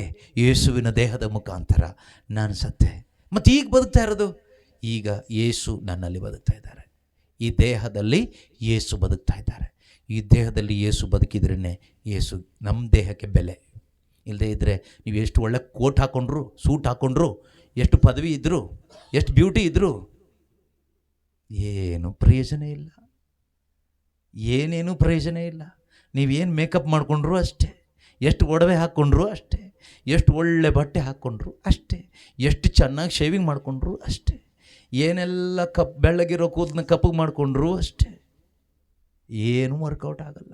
4 ಜನರನ್ನ ಅಟ್ರ್ಯಾಕ್ಟ್ ಮಾಡ್ಬೋದು, ದೇವ್ರನ್ನ ಅಟ್ರ್ಯಾಕ್ಟ್ ಮಾಡೋಕ್ಕಾಗಲ್ಲ. ದೇವ್ರನ್ನ ಅಟ್ರ್ಯಾಕ್ಟ್ ಮಾಡಬೇಕಾ? ಒಂದೇ ಒಂದು ದಾರಿ, ಸೀಟಿಂದ ಕೆಳಗಡೆ ಹಿಡಿಬೇಕು, ತಗ್ಗಿಸ್ಕೋಬೇಕು, ಪಾಪ ಒಪ್ಕೊಬಿಟ್ರೆ ಸಾಕು. ಪಶ್ಚಾತ್ತಾಪ ಪಡುವ ದೀನ ಮನದೊಂದಿಗೆ ನಾನಿದ್ದೇನೆ. ದೇವರು ಹೇಳ್ತಾರೆ, ಯಾರ ಹತ್ರ ದೇವರಿದ್ದಾರೆ? ದೀನನ ಹತ್ರ ದೇವರಿದ್ದಾರೆ. ದೀನತೆಯಿಂದ ಯಾರು ತಗ್ಗಿಸ್ಕೊಳ್ತಾರೋ ಅವ್ರು ಹೇಳ್ತಾರಲ್ವ, ನಾನು ಅವನಿಗೆ ಕೃಪೆ ಕೊಡ್ತೇನೆ. ಯಾರಿಗೆ ಕೃಪೆ ಕೊಡ್ತಾರೆ? ದೀನರಿಗೆ. ಪೇತ್ರನು ಬರೆದ ಮೊದಲನೇ ಪತ್ರಿಕೆ 5ನೇ ಅಧ್ಯಾಯ 7ನೇ ವಾಕ್ಯದಲ್ಲಿ ಹೇಳ್ತಾರಲ್ವ, ಏನಂತ ಹೇಳ್ತಾರೆ? 5ನೇ ವಾಕ್ಯ, 1 ಪೇತ್ರ 5:5, God gives grace to the humble. ಯಾರಿಗೆ ಕೊಡ್ತಾರೆ? ನಾವೆಲ್ಲರೂ ಒಂಥರ ದೀನರ ಥರನೇ. ಪ್ರೈಸ್ ಲಾರ್ಡ್, ಚೆನ್ನಾಗಿದ್ದೀರಾ, ಊಟ ಆಯಿತಾ, ದೀನರ ಥರ ನಾಟಕ ಮಾಡ್ತೀವಿ. ಆದರೆ ಆ ದೀನತೆ ಎಲ್ಲ ಬೇಕಾಗಿರೋದು ದೇವರಿಗೆ. ನಿನ್ನ ಹೃದಯದಲ್ಲಿರ್ತಕ್ಕಂಥ ಹಠಮಾರಿತನ, ಸ್ವಾರ್ಥ, ಇವುಗಳಿಂದ ತಿರುಗ್ತೀಯ ದೇವರ ಕಡೆಗೆ, ಇದನ್ನು ಬಿಡ್ಲಿಕ್ಕೆ ತಯಾರಾಗ್ತೀಯಾ? ಆ ದೀನತೆ ಬೇಕು. ಕ್ಯಾಂಡಲ್ ಅಂಟಿಸಿ ಕೈ ಮುಗಿಯೋ ದೀನತೆ ಎಲ್ಲ ಬೇಕಾಗಿರೋದು. ಬಿಳಿ ಬಟ್ಟೆ ಹಾಕೊಂಡು ಬರೋ ದೀನತೆ ಎಲ್ಲ ಬೇಕಾಗಿರೋದು. ಕ್ಲೀನ್ ಶೇವ್ ಮಾಡ್ಕೊ ಬರೋ ದೀನತೆ ಎಲ್ಲ ಬೇಕಾಗಿರೋದು. ಕೈಯಲ್ಲಿ ಬೈಬಲ್ ಹಿಡ್ಕೊಂಡು ನಾಟಕ ಮಾಡೋ ದೀನತೆ ಎಲ್ಲ ಬೇಕಾಗಿರೋದು. ಮೊಣಕಾಲೂರಿ ಕೈ ಎತ್ತೋ ದೀನತೆ ಎಲ್ಲ ಬೇಕಾಗಿರೋದು. ಅದೆಲ್ಲ ಲೋಕದ ಜನ ಎಲ್ಲರೂ ಮಾಡ್ತಾರೆ. 4 ಜನ ನಾಟಕ ಮಾಡಲಿಕ್ಕೆ ನಾಟಕ ಕಂಪನಿಯವ್ರನ್ನ ಕರ್ಕೊಂಡು ಬಂದರೆ ನಮಗಿಂತ ಚೆನ್ನಾಗಿ ಇದನ್ನೆಲ್ಲ ಮಾಡಿ ತೋರಿಸ್ತಾರೆ, ಅಭಿನಯಿಸಿ ತೋರಿಸ್ತಾರೆ. ಆದರೆ ಹೃದಯದಲ್ಲಿ ಪಶ್ಚಾತ್ತಾಪ ಪಟ್ಟು ತೋರಿಸು ಅಂದರೆ ತೋರಿಸ್ಲಿಕ್ಕೆ ಆಗೋದಿಲ್ಲ. ಅದಾಗಬೇಕಾದ್ರೆ ಶುಭ ಸಂದೇಶ ಬರಬೇಕು. ದೇವರ ವಾಕ್ಯ ಒಳಗಡೆ ಬಿದ್ದಷ್ಟು ಆ ವಾಕ್ಯ ಇದೆಯಲ್ವಾ, ನಮ್ಮ ಹೃದಯದಲ್ಲಿರ್ತಕ್ಕಂಥ ಆ ಕಾಠಿಣ್ಯತೆಯನ್ನು ಒಡೆದಾಕತ್ತೆ. ನಮ್ಮ ಹೃದಯದಲ್ಲಿ ಆ ಕಲ್ಲಾದ ಅವಸ್ಥೆಯನ್ನು ತೆಗೆದು ಹಾಕತ್ತೆ. ನಮ್ಮ ಹೃದಯ ದೇವರ ಕಡೆಗೆ ತಿರುಗೋ ಹಾಗೆ ಮಾಡುತ್ತೆ. ದೇವರೇ, ಇಷ್ಟು ದಿವಸ ನಾನು ಯಾವ್ಯಾವುದೋ ಕಡೆಗೆ ತಿರುಗಿ ಬದುಕದೆ ನಿನ್ನ ಕಡೆಗೆ ನೋಡಬೇಕು ನಾನು. ಆಗ ಹೇಳ್ತೀವಿ, ನಿನ್ನನ್ನು ನೋಡಬೇಕು యేసయ్య, ನಿನ್ನೊಂದಿಗಿರಬೇಕು. ಈಗ ಹಾಡ್ತೀವಿ, ಆಸೆ ಪಡಲ್ಲ. ಆಗ ಹಾಡೋದಿಲ್ಲ, ಆಸೆ ಪಡ್ತೀವಿ. ಆಗ ಅದು ನೆರವೇರುತ್ತೆ. ನಾವು ಈ ಹಾಡು ಎಷ್ಟು ಸರಿ ಹಾಡಿಲ್ಲ. ಯಾವತ್ತಾದರೂ ಅವ್ರನ್ನ ನೋಡಿದ್ದೀರಾ? ಓಕೆ, ಅವ್ರ ದರ್ಶನ ಸಿಕ್ಕಿದೆಯಾ? ಒಳಗಡೆ ಅವ್ರ ಜೊತೆಗೆ ನಡೆದಿದ್ದೀವ? ಅವ್ರ ಜೊತೆಗೆ ಬಾಳಿದ್ದೀವ? ಪ್ರೀತಿಯ ಸಹೋದರ ಸಹೋದರಿಯರೇ, ಈ ಪ್ರಪಂಚದಲ್ಲಿ ನಿಮಗೆ ಯಾವಾಗಲೂ ನೆಮ್ಮದಿಯಾಗಿ ಬಾಳಲಿಕ್ಕೆ ಆಗಬೇಕಾದ್ರೆ ಒಬ್ಬನ ಜೊತೆಗೆ ಬದುಕಿ. ಅವರು ಯೇಸು ಕ್ರಿಸ್ತರು, ದೇವರು. ಅವ್ರ ಜೊತೆಗೆ ಬದುಕಿ ಆಗ ನೆಮ್ಮದಿಯಾಗಿ ಬದುಕ್ತೀರಿ. ಆ ಕಂಪ್ಲೇಂಟೇ ಬರಲ್ಲ. ಅಯ್ಯೋ, ನನ್ನ ಜೊತೆಗಿರೋ ಹೆಂಡತಿ ಸರಿ ಇಲ್ಲ, ನನ್ನ ಜೊತೆಗಿರೋ ಗಂಡ ಸರಿ ಇಲ್ಲ, ನನ್ನ ಮಕ್ಕಳು ಸರಿ ಇಲ್ಲ, ಜೊತೆಗಿರೋರು ಯಾರೂ ಸರಿ ಇಲ್ಲ, ಜೊತೆಗಿರೋ ವಿಶ್ವಾಸಿಗಳು ಸರಿ ಇಲ್ಲ, ಜೊತೆಗಿರೋ ಬೋಧನೆ ಮಾಡೋರು ಸರಿ ಇಲ್ಲ. ಈ ಕಂಪ್ಲೇಂಟ್ ಬರಲ್ಲ. ಯೇಸು ಜೊತೆಗೆ ನೀವು ಬದುಕುವಾಗ ನಿಮ್ಮ ಬಾಯಲ್ಲಿ ಏನು ಬರಲ್ಲ? ಕಂಪ್ಲೇಂಟ್ ಬರಲ್ಲ. ನಿಮ್ಮ ಹೃದಯದಲ್ಲಿ ಏನು ಬರೋದಿಲ್ಲ? ಬೇಸರ ಬರೋದಿಲ್ಲ. ಯೇಸು ಜೊತೆಗೆ ಬದುಕಲಿಕ್ಕೆ ಆಗಬೇಕಾದ್ರೆ ಯಾವ ರೀತಿ ಹೃದಯ ಬೇಕು? ನನಗೆಲ್ಲ ಗೊತ್ತು ಅನ್ನೋ ಹೃದಯದಲ್ಲಿ ಯೇಸು ಬರಲ್ಲ. ದೀನ ಹೃದಯ. ಆದ್ದರಿಂದ ಪ್ರೀತಿಯ ಸಹೋದರ ಸಹೋದರಿಯರೇ, ಈ ಒಂದು ಸಂದರ್ಭದಲ್ಲಿ ನಾವೆಲ್ಲರೂ ಎದ್ದು ನಿಂತ್ಕೊಳ್ಳೋಣ. ಸಾಧ್ಯವಾದರೆ ಕಣ್ಣುಗಳನ್ನ ಮುಚ್ಚಿ ದೇವರು ನಮ್ಮ ಮಧ್ಯದಲ್ಲಿದ್ದಾರೆ ಎಂದು ನಾವು ಗುರುತಿಸೋಣ. ಯೇಸು ಸ್ವಾಮಿ ನಮ್ಮ ಮಧ್ಯದಲ್ಲಿದ್ದಾರೆ. ಈ ಒಂದು ಸಮಯದಲ್ಲಿ ಎಲ್ಲರೂ ಕಣ್ಣುಗಳನ್ನ ಮುಚ್ಕೊಳ್ಳೋಣ. ಕಣ್ಣುಗಳನ್ನ ಮುಚ್ಚಲಿಕ್ಕೆ ಹೇಳಿರೋ ಉದ್ದೇಶ ಇಷ್ಟೇ, ನೀವು ಡಿಸ್ಟ್ರ್ಯಾಕ್ಟ್ ಆಗದೆ ಇರಲಿಕ್ಕೆ. ನಾವು ಯಾರನ್ನು ನೋಡೋದು ಬೇಡ, ಯಾವುದನ್ನು ನೋಡೋದು ಬೇಡ. ನಮ್ಮ ಗಮನ ಪೂರ್ತಿ ಕೇಳಿಸಿಕೊಂಡ ವಾಕ್ಯಗಳ ಮೇಲೆ ಇರಲಿ. ಅನೇಕ ಉದಾಹರಣೆಗಳ ಮುಖಾಂತರ ದೇವರು ನಮ್ಮೊಂದಿಗೆ ಮಾತನಾಡಿದ್ದಾರೆ.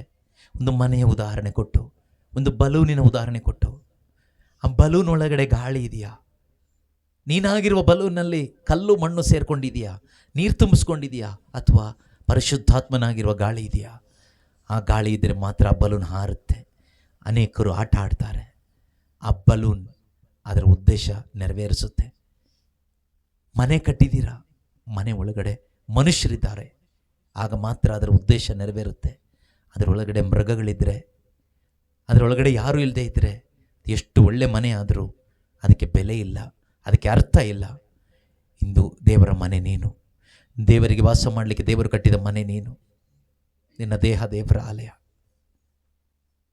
ದೇವರ ಕೈಯಲ್ಲೇ ದೇವರ ಆಟ ಆಡಲಿಕ್ಕೋಸ್ಕರ ಉಪಯೋಗಿಸುವ ಒಂದು ಬಲೂನ್ ಆಗಿ ದೇವರ ಕೈಗೆ ನಾನು ಸಿಗಬೇಕಾದ್ರೆ, ದೇವರನ್ನ ನನ್ನ ಕೈಯಲ್ಲಿ ಎತ್ಕೊಂಡು ಆಟ ಆಡಬೇಕಾದ್ರೆ, ದೇವರಿಗೆ ನನ್ನ ಜೀವನ ಇಷ್ಟ ಆಗಬೇಕಾದ್ರೆ, ನಾನು ಎಷ್ಟೇ ಒಳ್ಳೆ ಪ್ರಾರ್ಥನೆ ಮಾಡಿದರೂ ದೇವರಿಗೆ ಇಷ್ಟ ಆಗೋದಿಲ್ಲ. ನಾನು ಎಷ್ಟು ಒಳ್ಳೆ ಬೋಧನೆ ಮಾಡಿದರೂ ದೇವರಿಗೆ ಇಷ್ಟ ಆಗೋದಿಲ್ಲ. ನಾನು ಎಷ್ಟು ದೆವ್ವಗಳನ್ನ ಓಡಿಸಿದ್ರು, ಅದ್ಭುತ ಮಾಡಿದರೂ ದೇವರಿಗೆ ಇಷ್ಟ ಆಗೋದಿಲ್ಲ. ದೇವರಿಗೆ ನಿನ್ನ ಜೀವನ ಇಷ್ಟ ಆಗೋದು ನನ್ನಲ್ಲಿ ನಿನ್ನಲ್ಲಿ ಪರಿಶುದ್ಧಾತ್ಮನಾಗಿರುವ ಸ್ವರ್ಗೀಯ ಗಾಳಿ ಇದ್ದಾಗ ಮಾತ್ರ, ನನ್ನಲ್ಲಿ ಕ್ರಿಸ್ತನಿದ್ದಾಗ ಮಾತ್ರ ತಂದೆ ನನ್ನನ್ನು ಇಷ್ಟಪಡ್ತಾರೆ. ನೀನೇನು ಮಾಡೋದು ಬೇಕಾಗಿಲ್ಲ. ದೇವರಿಗೆ ಇಷ್ಟಪಡಿಸ್ಲಿಕ್ಕೆ ನಿನ್ನಿಂದ ಆಗಬೇಕಾದ್ರೆ ಪುತ್ರನ ಆತ್ಮ ನಿನ್ನಲ್ಲಿದ್ದರೆ ಮಾತ್ರನೇ ನೀನು ದೇವರಿಗೆ ಇಷ್ಟವಾದ ಮಗನಾಗಿ ಮಗಳಾಗಿ ಈ ಲೋಕದಲ್ಲಿ ಬದುಕಲಿಕ್ಕೆ ಆಗ್ತದೆ. ಆದ್ದರಿಂದ ಸಹೋದರ ಸಹೋದರಿ, ನನ್ನ ಜೀವನ ನಿನ್ನ ಜೀವನ ದೇವರಿಗೆ ಇಷ್ಟ ಆಗುವಂತೆ ನಮಗಿಷ್ಟ ಆಗಿರೋದನ್ನೆಲ್ಲ ಹೊರಗಡೆ ಹಾಕೋಣ. ಇವತ್ತು ಕಣ್ಣುಗಳನ್ನ ಮುಚ್ಚಿ ಪ್ರಾರ್ಥನೆ ಮಾಡುತ್ತಿರುವ ಪ್ರೀತಿಯ ಸಹೋದರ ಸಹೋದರಿ, ನಮ್ಮ ಇಷ್ಟಗಳನ್ನೆಲ್ಲ ಕೆಳಗಡೆ ಹಾಕೋಣ. ನಮ್ಮ ಇಷ್ಟಗಳನ್ನೆಲ್ಲ ಹೊರಗೆ ಚೆಲ್ಲೋಣ. ನಮ್ಮ ಕಂಪ್ಲೇಂಟ್ಸ್ಗಾಗಿ ದೇವರ ಹತ್ರ ಕ್ಷಮೆ ಕೇಳೋಣ. ನಾವು ಗುಣಗುಟ್ಟಿದ ದಿನಗಳಿಗಾಗಿ ದೇವರ ಹತ್ರ ಕ್ಷಮೆ ಕೇಳೋಣ. ನಮ್ಮ ಹೃದಯವನ್ನು ಅನೇಕ ಚಿಂತೆಗಳಿಗೆ ಬಿಟ್ಟುಕೊಟ್ಟಿದ್ದಕ್ಕಾಗಿ ದೇವರ ಹತ್ರ ಕ್ಷಮೆ ಕೇಳೋಣ. ದೇವರೇ, ನಿನಗಾಗಿ ನೀನು ನಿರ್ಮಿಸಿದ ನನ್ನ ಈ ದೇಹದಲ್ಲಿ, ನನ್ನ ಹೃದಯದಲ್ಲಿ ಮಾರ್ಗವು ಸತ್ಯವೂ ಜೀವವೂ ಆಗಿರುವ ನೀನಿರಬೇಕಾದ ಈ ಸ್ಥಳದಲ್ಲಿ ಕರ್ತನೇ, ಕತ್ತಲೆಯನ್ನು ತುಂಬಿಸಿಕೊಂಡು, ಸ್ವಾರ್ಥವನ್ನು ತುಂಬಿಸಿಕೊಂಡು, ಲೋಕವನ್ನು ತುಂಬಿಸಿಕೊಂಡು, ಬೇಸರವನ್ನು ತುಂಬಿಸಿಕೊಂಡು ನಾನು ಬದುಕ್ತಾ ಇದ್ದೇನೆ. ಸ್ವಾಮಿ, ನನ್ನನ್ನು ಕ್ಷಮಿಸಿ ಅಪ್ಪ. ಅನೇಕ ರೀತಿಯ ಕೆಟ್ಟ ವ್ಯಾಮೋಹಗಳನ್ನು ನನ್ನ ಹೃದಯದಲ್ಲಿ ಇಟ್ಕೊಂಡು ನಾನು ಬದುಕ್ತಾ ಇದ್ದೇನಪ್ಪ. ಅಹಂಕಾರದಿಂದ ನಾನು ಬದುಕ್ತಾ ಇದ್ದೇನಪ್ಪ. ಗರ್ವದಿಂದ ನಾನು ಬದುಕ್ತಾ ಇದ್ದೇನೆ ಕರ್ತನೆ. ನಾನು ಪಾಪಾತ್ಮ ಸ್ವಾಮಿ. ನನ್ನ ಮೇಲೆ ಕರುಣೆ ತೋರಿ ಕರ್ತನೆ. ಕೃಪಾಳ ದೇವನೇ, ಕರುಣಾಮಯನೇ, ಪ್ರೀತಿ ಸ್ವರೂಪನೇ, ನಿತ್ಯ ಜ್ಯೋತಿಯೇ, ನಿತ್ಯ ಜೀವವೇ, ಜೀವಂತ ದೇವರೇ, ನಮ್ಮ ಮುಂದೆ ಇರುವಾತನೇ, ನನ್ನನ್ನು ನೋಡುವಾತನೇ, ನನ್ನ ಹೃದಯವನ್ನು ನೋಡುವಾತನೇ.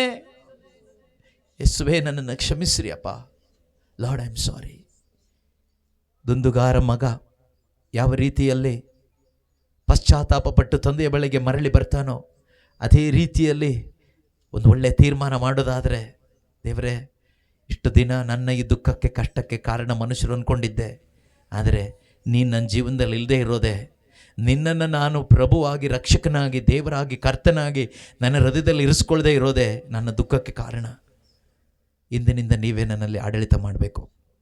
ನಿನ್ನ ಆಡಳಿತ ನನ್ನಲ್ಲಿ ಬರಲಿ ಸ್ವಾಮಿ. ಸಹೋದರ ಸಹೋದರಿ, ನಿನ್ನಲ್ಲಿ ಕ್ರಿಸ್ತನ ಆಡಳಿತ ಬಂದರೆ ನಿನ್ನ ಮುಖಾಂತರ ನಿನ್ನ ಕುಟುಂಬದಲ್ಲಿ ಕ್ರಿಸ್ತನ ಆಡಳಿತ ಬರುತ್ತೆ. ನಿನ್ನ ಮನೆ ದೇವರ ಆಲಯವಾಗ್ತದೆ. ನೀನು ಹೆಜ್ಜೆ ಇಡುವ ಸ್ಥಳಗಳೆಲ್ಲ ಯೇಸುವಿಗೆ ಸ್ವಂತವಾಗ್ತದೆ. ಅಲ್ಲೆಲ್ಲ ದೇವರ ರಾಜ್ಯದ ಸ್ಥಾಪನೆ ಆಗ್ತದೆ. ದೇವರಿಂದು ನನ್ನನ್ನು ಆರಿಸ್ಕೊಂಡಿರೋದು ಸ್ವರ್ಗ ರಾಜ್ಯವನ್ನು ಸ್ಥಾಪನೆ ಮಾಡುವ ಒಂದು ಪ್ರತಿನಿಧಿಗಳಾಗಿ ಆರಿಸ್ಕೊಂಡಿದ್ದಾರೆ. You are the ambassadors of the kingdom of God. ಸ್ವರ್ಗ ಸಾಮ್ರಾಜ್ಯದ ಪ್ರತಿನಿಧಿಗಳು, ಕ್ರಿಸ್ತ ಯೇಸುವಿನ ರಾಯಭಾರಿಗಳಾಗಿ ಒಬ್ಬೊಬ್ಬರ ವಿಶ್ವಾಸಿಯನ್ನು ದೇವರು ನೇಮಿಸಿದ್ದಾರೆ. ಇಂಥ ಶ್ರೇಷ್ಠವಾದ ಕಾರ್ಯಕ್ಕಾಗಿ ದೇವರು ನಿನ್ನನ್ನು ಕರೆದಿದ್ದಾರೆ. ಕೀಳಾದದನ್ನು ಬಿಟ್ಟು ಬರೋಣ ಪ್ರಿಯರೇ. ಲೋಕವನ್ನು ನೋಡೋದನ್ನು ಬಿಟ್ಟು ಬನ್ನಿ. ಮನುಷ್ಯರನ್ನು ನೋಡೋದನ್ನು ಬಿಟ್ಟು ಬನ್ನಿ. ಕ್ರಿಸ್ತನನ್ನು ನೋಡಿ, ಶಿಲುಬೆಯನ್ನು ನೋಡಿ, ನಿನ್ನ ಬದಲಿಗೆ ಶಿಲುಬೆ ಮೇಲೆ ಸತ್ತು ನಿನ್ನನ್ನು ಸಂಪೂರ್ಣವಾಗಿ ಕ್ಷಮಿಸಿ ನಮ್ಮ ಪಾಪಗಳನ್ನು ಪರಿಹರಿಸಿ ನಮ್ಮನ್ನು ಉದ್ಧಾರ ಮಾಡಿದ ನಮ್ಮ ಉದ್ಧಾರಕನು, ನಮ್ಮ ಕರ್ತನು, ರಕ್ಷಕನೂ ಆದ ಯೇಸು ಕ್ರಿಸ್ತನ ಕಡೆಗೆ ನಾವು ನೋಡೋಣ. ಪಶ್ಚಾತ್ತಾಪದ ಹೃದಯದಿಂದ ನೋಡೋಣ ಪ್ರಿಯರೇ. ಯೇಸುವೇ, ಇದುವರೆಗೂ ನನ್ನ ಇಚ್ಛೆಯಂತೆ ಬದುಕಿದೆ, ನನ್ನ ಉದ್ದೇಶಗಳಿಗಾಗಿ ಬದುಕಿದೆ. ಇನ್ನು ಮುಂದೆ ಕರ್ತನೆ, ನನ್ನ ಇಚ್ಛೆ ಅಲ್ಲ ನಿನ್ನ ಇಚ್ಛೆ ನನ್ನಲ್ಲಿ ನೆರವೇರಲಿ. ನನ್ನ ಉದ್ದೇಶಗಳಲ್ಲ ನಿನ್ನ ಉದ್ದೇಶಗಳು ನನ್ನಲ್ಲಿ ನೆರವೇರಲಿ. ಯೋಗ್ಯತೆ ಇಲ್ಲದ ನನ್ನನ್ನು, ಗಣನೆಗೆ ಬಾರದ ನನ್ನನ್ನು ದೇವರೇ ನಿನ್ನ ರಕ್ತದಿಂದ ತೊಳೆದಿದ್ದೀರೇ ಯೇಸುವೆ, ನಿನ್ನ ಕೃಪೆಯಿಂದ ತುಂಬಿಸಿದ್ದೀರೇ ಕರ್ತನೆ. ಯೇಸುವೆ, ಈ ಲೋಕದಲ್ಲಿ ಮಾತ್ರ ಬದುಕುತ್ತಿದ್ದ ನನ್ನನ್ನು ಲೋಕದಿಂದ ಬೇರ್ಪಡಿಸಿ ಸ್ವರ್ಗ ರಾಜ್ಯಕ್ಕಾಗಿ ನನ್ನನ್ನು ಆರಿಸಿಕೊಂಡಿದ್ದಕ್ಕಾಗಿ ಸ್ತೋತ್ರ, ಅಭಿಷೇಕಿಸಿದ್ದಕ್ಕಾಗಿ ಸ್ತೋತ್ರ, ಕೃಪೆ ಕೊಟ್ಟಿದ್ದಕ್ಕಾಗಿ ಸ್ತೋತ್ರ. ಸ್ತೋತ್ರ ಸ್ತೋತ್ರ ಸ್ತೋತ್ರಪ್ಪ, ಸ್ತೋತ್ರಪ್ಪ, ಸ್ತೋತ್ರ ಸ್ತೋತ್ರ ಸ್ತೋತ್ರ ಸ್ತೋತ್ರ ಸ್ತೋತ್ರ ಸ್ತೋತ್ರ.